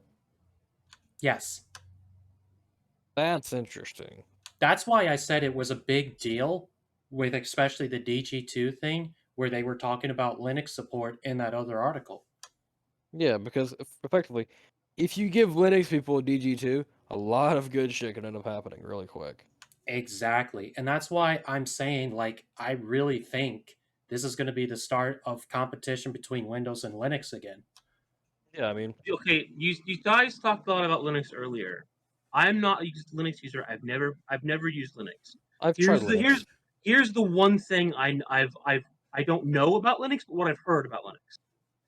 To get into using Linux, to learn how to use Linux, you have to know how to use Linux. Yeah. You have to know how to use the terminal. Which means it doesn't matter how good the performance is. You're not going to get any kind of majority on Linux because that means how many millions of people are going to have to relearn how to use an entire brand new operating system that all they have to do now is hit the button on the computer, start up, double click a game, and they're in. Okay, yes and no, but like that goes back to the Steam Deck thing. So the Steam Deck is basically comprised of what is it, 7 or 8 CUs and 4 cores? 7. Well, I understand so 7 CUs of RDNA 2 and 4 cores. Okay, well, I understand it's going to be simple to play your game. I get that because all that's going to be built in. You're effectively just going to double click anyway. What I mean is, if you want to go get a program, I understand I have to go type something into something, and it just automatically finds that program, downloads and installs it for me. I get that. That's providing the PPA and repository actually has it. Because the thing of it is, you have to figure out this. Is Intel actually going to have a properly managed PPA and package manager that's going to be built into, like, say, Debian, Arch, and Manjaro and shit? And You just explained. I understand what you said when you said package manager, and I understand what you meant when you said in the repository. repository. Yes, I understood those two words out of everything you just said, and I know more about Linux than most average users for Windows. Yeah. So that right there means you're not going to get any authority at all. No, because people are like, oh, I Linux. want to be like, here, I don't have to go fucking manually add a package. And be like, fucking here, why can't I just go click something and install it? Which, I get that regard too, but it's like, think of it is, you still have to go find an EXE for shit on Windows. That's Yeah. kind of different. You just have to install a fucking prereq. So, like, say, like, in certain cases, you need Python 3 or something, or whatever. Or you're doing, like, ADB drivers on Linux for Android. But the bottom line is that when you really just get down to it, it really lends a lot of credence to the fact that this is a really, I really don't think people fully understand what Alder Lake is going to fully entail for them as the end user. You know what I'm saying? Yeah, like, it can end up doing a lot of things. It just depends upon the implementations. Exactly. By the time Alder Lake is out there in the masses and is mainstream enough to be like actually in with other people in their old CPUs, you're looking at about 7 or 8 years. That's when everything is going to be like finally hand-me-down stuff. Yeah, like, until that happens, none of this matters at all. yeah, pretty much. Like, think about this, like DDR3 era stuff, like X79, X58, Z97, Z87, Z67, and Z77.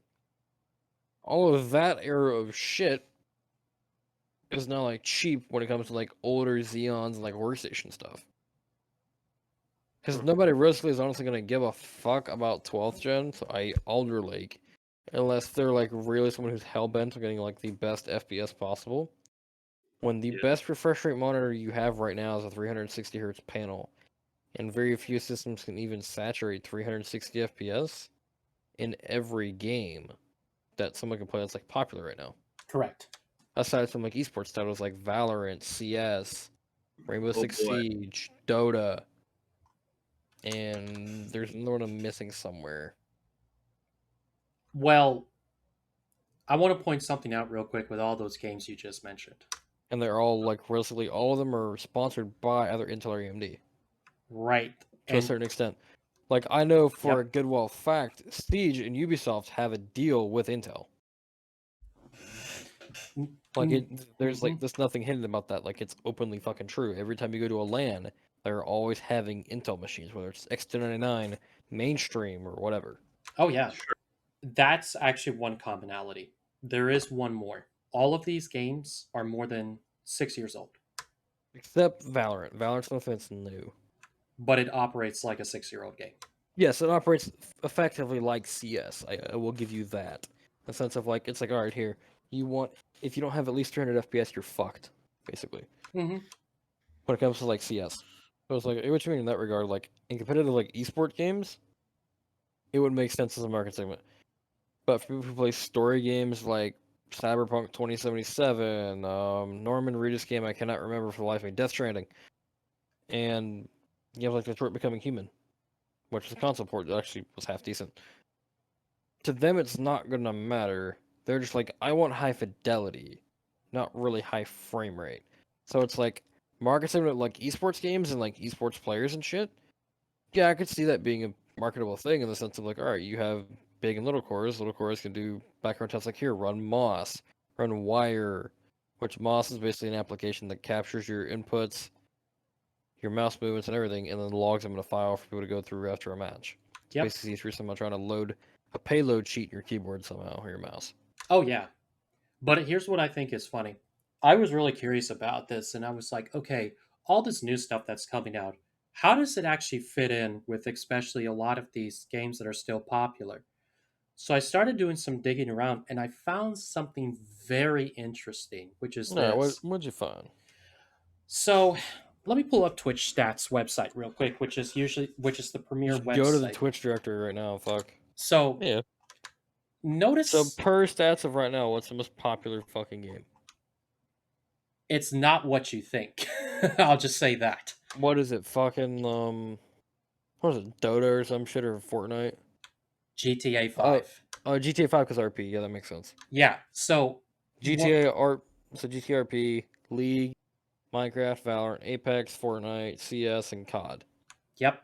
And here's the That makes sense. Yeah, it does make more sense, but like from the perspective of what types of games they are, I find it interesting because you remember how all those top spots used to be esports, right? Yeah, all of these esports games like stuff COD, Fortnite, Warzone, fucking Apex. Used to have all the BRs up top, and like a few like the big like FPS esports titles. Yep. And there is a slow reversal change going on here, which is open world games are slowly taking those top slots. Yeah, like I mean that makes sense. Just like around the launch of like GTA 5. GTA 5 was the top fucking game in 2015 on Twitch. Oh yeah. Because it just came out and people were like, holy fuck, this is the new next best thing since sliced bread, right? Mm-hmm. And that's one of the reasons why, especially, so if we tie this into the new hardware we've been talking about, I personally think it's actually going to make a little bit of a difference down the road because as you get more of these open world games that are becoming popular, the vision that especially PlayStation and Xbox had, which was to stream data in as fast as possible, it's going to have to be realized too on the PC a lot sooner than I think a lot of your regular, everyday gamers are banking on. Yeah. So, which effectively means right now, so what? That's a total of, let's see here. That's technically total of 2 games at the moment that have all those slots that are open world. So to kind of sum up where I was going with everything is I think this is a reason why Intel was kind of banking really big on Alder Lake and DG2 is because I'm beginning to wonder if they formed the partnerships they did because they saw the writing on the wall that AMD did, which is that games are going to get bigger in terms of map size, the amount of detail you have in them, what kind of features they're going to have, and such. And I think Intel realized that a lot sooner. My thing is that because they realized it before, a lot of other big players like Nvidia. Honestly, what I foresee happening is I think Alder Lake will go okay because when you think about it, Rocket Lake that was interesting. Yeah. But I think once we get to the time of DG2's launch or ARC's launch, as it's called, I think what you're going to see happen is enough support finally built into Windows itself, especially onto Windows 11, Yeah. on DirectX Ultimate in particular, that you're going to be able to see people playing a lot of these, especially more open world titles, with a little bit more smoothness, and then which means that if they're plugging in an AMD or a Intel GPU, it'll probably take advantage of it better because of the fact that both of those architects are going to be more tuned for those kind of APIs. Effectively, if you want from a pipeline perspective, right, of like streaming and resources, Vulkan is a lot more efficient than DirectX 12. 100%. And the reason why no one uses OpenGL anymore, remember H1Z1, right? Oh God, don't even Like King of remind the me. Kill, like the game that fucking died 4 times. That game was made on OpenGL. That's why it never really ran good for anybody. No, it never was going to, and that's one of the reasons why even it took Maxwell to even get some. I think 2 things about this big core little core stuff. I don't think it's a bad thing. However, it seems very in terms of to me, I'm thinking of it as the graphics card update, like you used to do back in the day. You'd upgrade your graphics card to something new, the next generation or two, Yeah, and it then you depends put your upon like if you're and then you satisfied with it or not. and then you put your old graphics card in your computer as a physics chip, as a physics GPU. Yeah. Well, the issue is with that, almost in every situation possible, you're better off in the game you're running with physics on by not having that second GPU in there at all. You'd Yeah, because usually get better frame rate. Yeah, because like the thing was like multi GPU and implicit multi GPU has never really been embraced by developers ever. Just Right. like So Crossfire and like SLI, like they relatively started right. dying around the 900 series. So why would that be any different now for a CPU? Because we already got a massive spike in cores for CPUs Yeah, like across the you now board. see like 8 So core CPUs more common. right. So why would we need small cores now that we've got? If we were still at 4 core, 8 thread, okay, give me 4 more cores. That's fine. Now that Yeah. we're at 16 cores, 32 threads, I don't need 4 little cores. Yeah, or in the case of with 100K, like 16 cores, 24 threads. Like Yeah, I and don't until need the little cores. I need the big cores in essence with cache. I just need the big cores to be more efficient and more powerful. That's it. Yeah, like you need power So efficiency out of the processor using. That's basically what it is. right. So until the current processors are out that are out now, the 8, 16 cores are up to like 80% usage across the board in games. I still don't need those little cores because I still have 20% on my processor. Yeah, like in very little of any game with any 8-core CPU now, you're barely seeing 80% core usage. Hell, even with 6 cores, like in my case of me being my 5600X, the worst I've seen CPU core usage spike on a single core thread is like 70% on The a 6 core. only the only current thing known that I could actually see the little cores being good for is when Windows 11 ever, if they ever get it actually implemented, that Amazon app stuff. I could see if the Amazon, if those core, I'm talking about like the Luna stuff, or not Luna, but understand like where the Amazon App Store is integrated within Windows 11, where yes, you if can those run some very small Android applications. right, if those Android applications are specifically designed to run on the little cores rather than the big ones, I could see that being a plus because Yeah, that so where basically it's emulation of ARM, but using the smaller cores, which are technically basically made off of ARM in essence. right. But that being said, how many people are actually going to be doing that? Probably not a lot unless you're a developer. And that's where it gets a little bit tricky with this whole situation is when you look at it from that perspective. Really, there is only one market I can think of right now that would even need such a thing. What, game devs? Well, besides the game devs, there's another one. Console. Console, software developers, I don't know, fuck. Yeah. And IoT devices, I mean, that's another thing you can think of. how about those that use small form factor laptops on a regular basis? I mean, you have a Well, point. to those people, I would say get a desktop. Yeah. Or Well, get a desktop replacement they carry around in a big ass case. I wish that was the case, but unfortunately, with the way some of those companies set their protocols, they've got to be on the move all the time. It's Well, just yeah, it's where basically they have a netbook equivalent in size, but with obviously modern fucking hardware in it. right. So really, at the end of the day, when I look at Alder Lake as a whole, and especially Windows 11, I see why it is Intel was willing to tie the knot really closely with Windows 11, and it's because at the end of the day, they have a platform that's going to be easily adopted by a very niche market. But when you're talking about the general consumer, and admittedly, this was a problem Zen had as well, you won't have that adoption right away of all of the features it's capable of No. because it's going to take time to get there. Just like say with fuck. Remember the multi NVMe thing with VRock Oh on god, Intel? yeah. Or like relatively VRock keys weren't really a thing Mm-hmm. for NVMe caching or SSD caching on like a hard drive. I remember that. And then AMD came out with their variation of that, which I forget what it's called right now. It's killing me. I don't remember what it is because I just looked at it like 2 weeks ago. Pretty sure it was called MI Storage, if I'm not mistaken. StoreMi. Yep, there you go. StoreMi. Yep. StoreMi is the same thing, but you don't require a physical hardware key to unlock it. It's Oh, a yeah. software thing that's running through the fucking chipset. Exactly. And honestly, part of me wonders if Intel tried to go at it from the opposite direction because of the feedback they probably got from some of the bigger enterprise companies. Possibly. Yeah, it's really hard to say, but at the end of the day, this is one of the reasons why I think it's exciting, this platform they have, in the sense of what it will be capable of.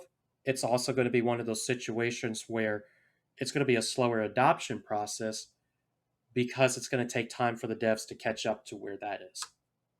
Yeah, it's like realistically, remember when 30 series came out, like a lot of games did not run well on 30 series when they first came Yeah. out. It took a few months of driver updates, game fixes, whole bunch of shit. Like Warzone, remember? Like the VRAM bug? That's Like that still somewhat exists today, but besides the point. Like the VRAM bug, you had to physically go in the game settings and limit the available VRAM the game could fucking see on like a Mhm. 3080 or 3090. Otherwise, it would chew through all the damn VRAM and you would get all full frame times and shit. I know it's not Intel's fault. Well, it's not all on Intel, but I still think there's no reason this couldn't have run on Windows 10. Oh, it can, but like there's like really remember how like realistically how Windows is basically a version of itself, a version upon itself. 7 is Vista, but better. Yeah. 8 is 7, but slightly better. 8.1 is basically pre-Windows 10, and 10 is basically better 8.1. Right, but what I mean is all Windows 11 is all of the patches and updates they were going to do to Windows 10 with a new sticker on it. And Literally. if they can do that, then they can run all this stuff on Windows 10. Yes, So that limiting lays it, the foundation for that, literally. right? So exclusively making it so it only runs on the newest operating system cuts out so freaking many people that are capable of buying your product. It's absolutely retarded what they're doing. I don't care how good the product is. You just alienated 99% of, well, actually 99.999% of your user base because nobody has Windows 11. No, because it's not even official ISO yet available. So I don't see, like, I'm guessing Intel's hoping this is going to be a major seller when it first comes out, but this is going to be worse than a GPU coming out because nobody's going to have the hardware capable of running it. Yeah, and so basically that kind of leaves everything in a position where, especially since it's not something you can easily run in the current API environments, I think it's going to be very interesting to see what's going to end up happening for, well, the foreseeable future. From a mindshare perspective, I think Alder Lake is going to definitely be a big hit, especially the laptop market. But I don't think it's going to be for anything else besides that at launch. I don't know. But we should definitely, before we come to a conclusion, I would like to touch on two more things, which is Zen3D and the super ampere card or cards. Well, maybe yeah, the 3090 Super rumor. That's not really a rumor anymore now. Okay, I do need to say something about that too, but I'll get to that along with the super But other let's super. talk about Zen3D first. All right. Yep. Because that I've read a little bit into, but not enough to where I could like thoroughly talk about it just yet. Yeah. So basically, this is where everything stands. Tom, aka Moore's Law's dead, is very sure is very positive from what he's heard from his sources that it should be on AM4. And basically, the idea is they're targeting definitely the 5900X, the 5950X. But for the upper two SKUs, the idea is the reason why they're doing it this way is to not only give them somewhat of a competitive edge over Alder Lake, but it's also to increase what they're capable of doing from a workflow perspective.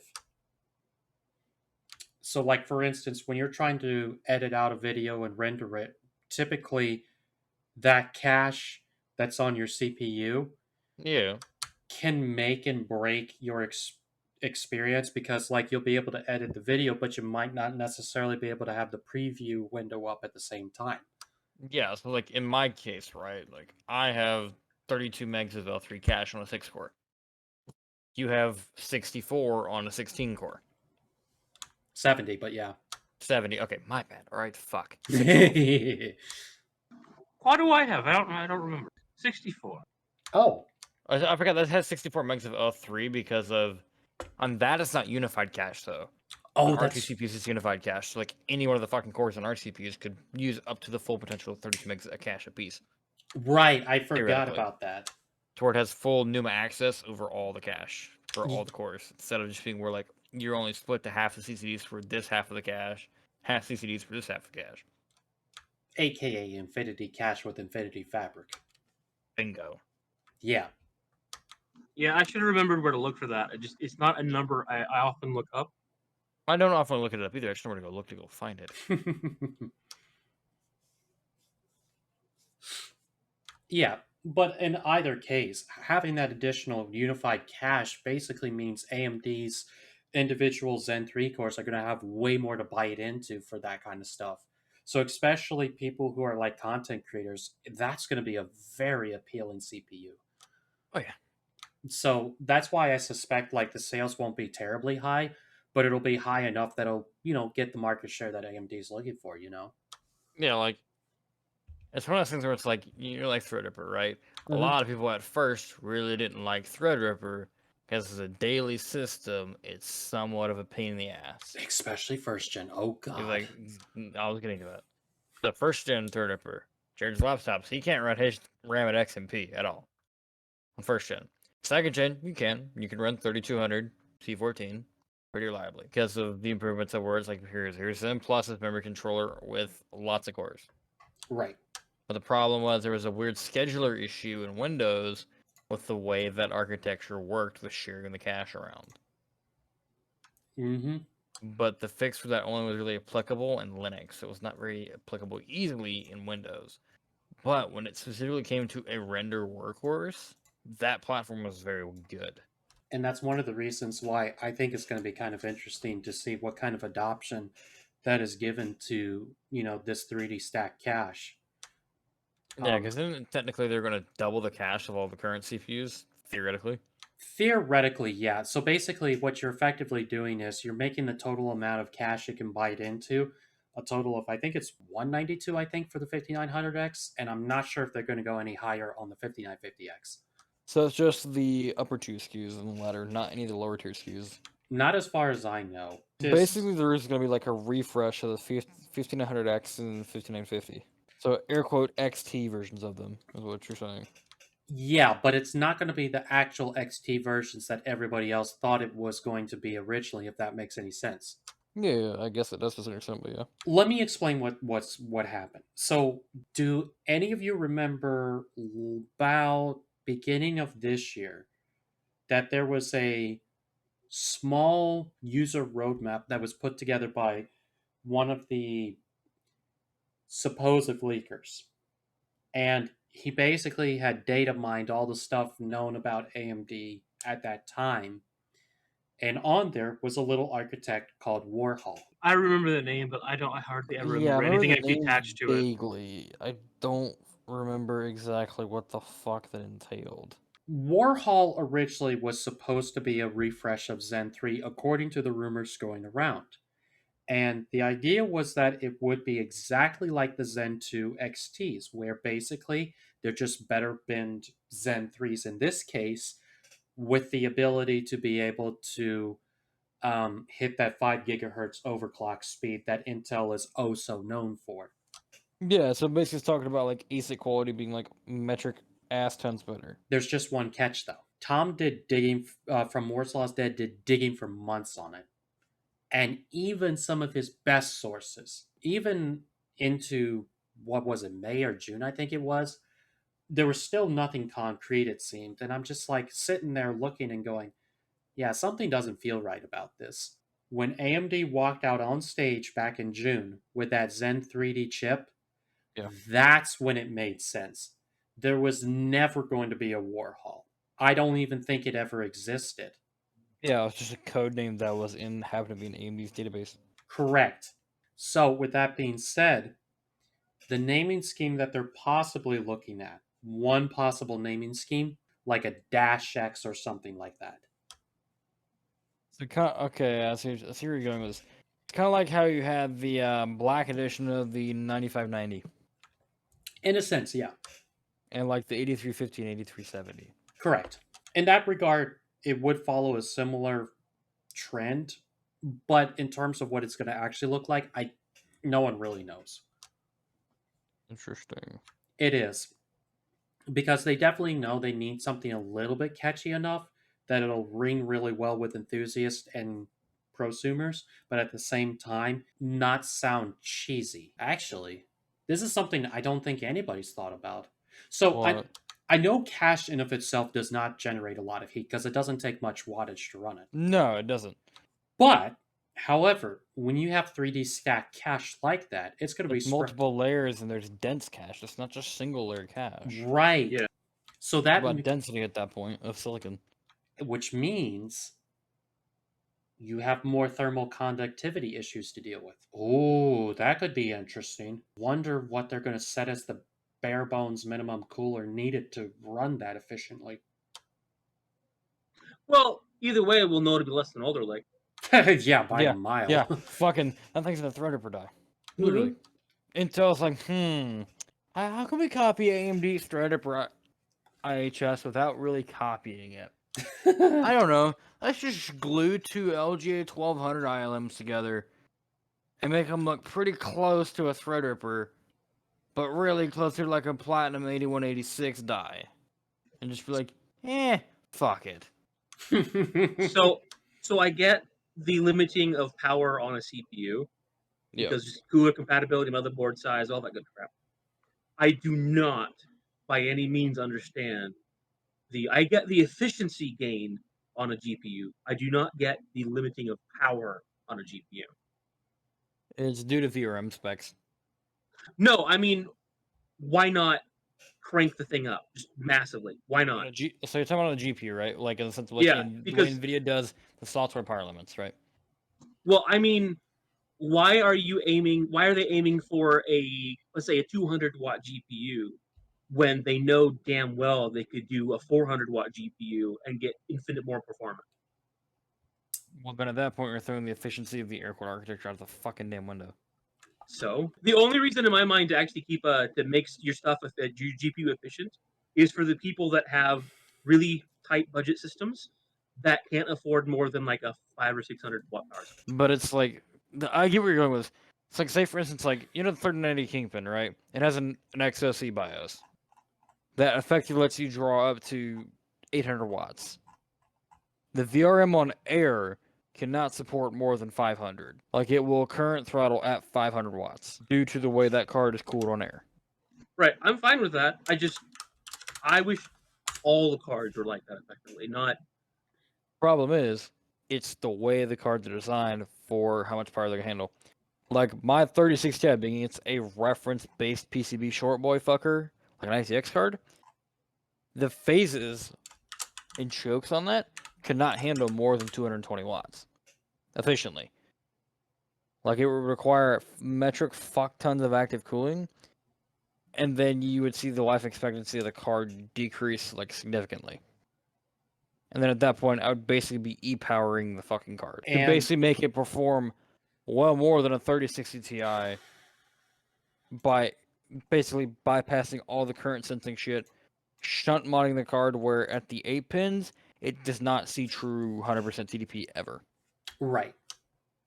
That's kind of interesting you're saying all of that because that 3090 Super that everybody's looking at, it's not real, but not for the reasons why people think.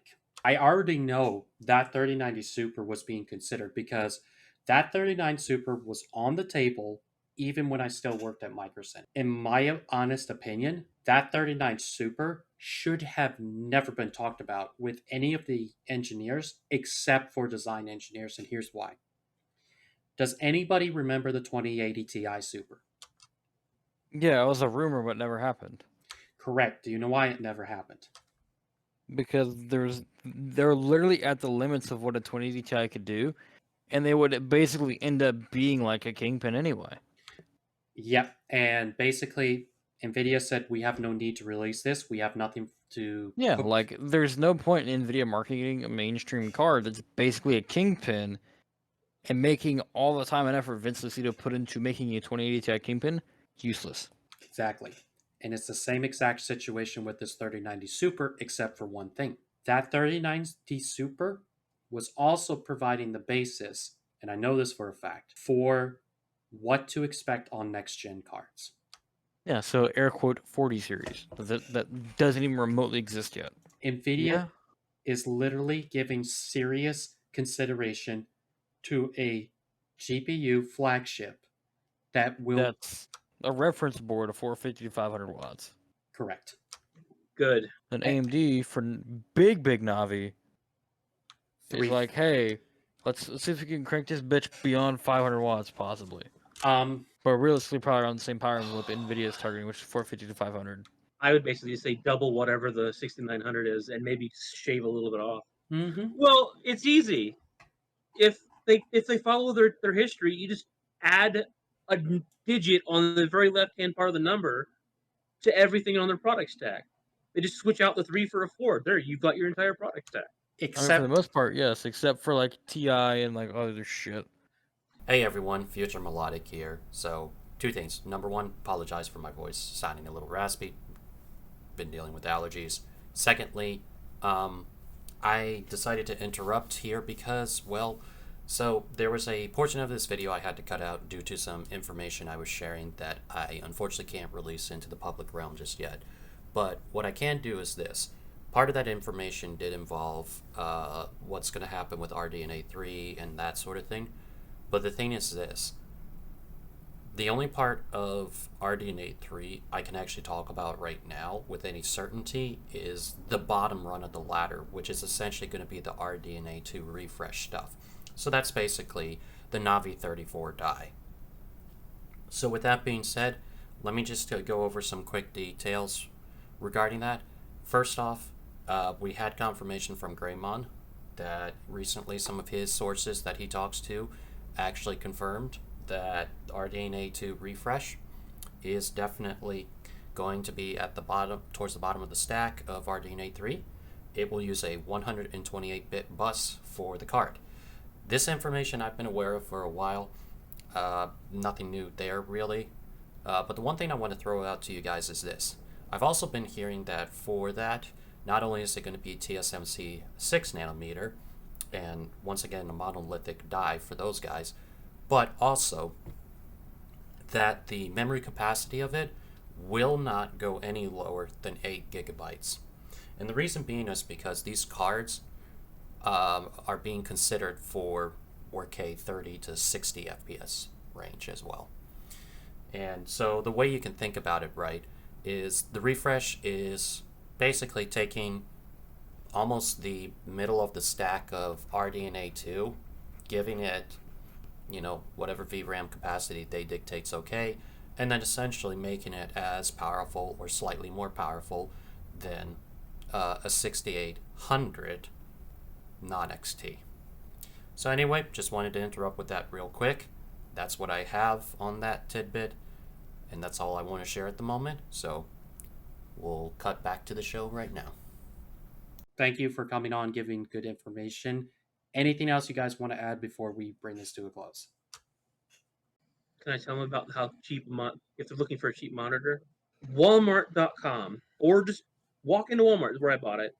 They have LG 32-inch, 1440, 165 hertz monitors that are HD10, so ignore that. But 95% color accurate, $250.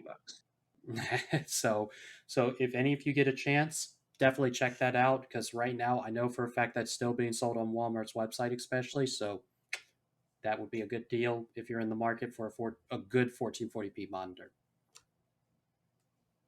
And yeah, anything else from you, Pyro?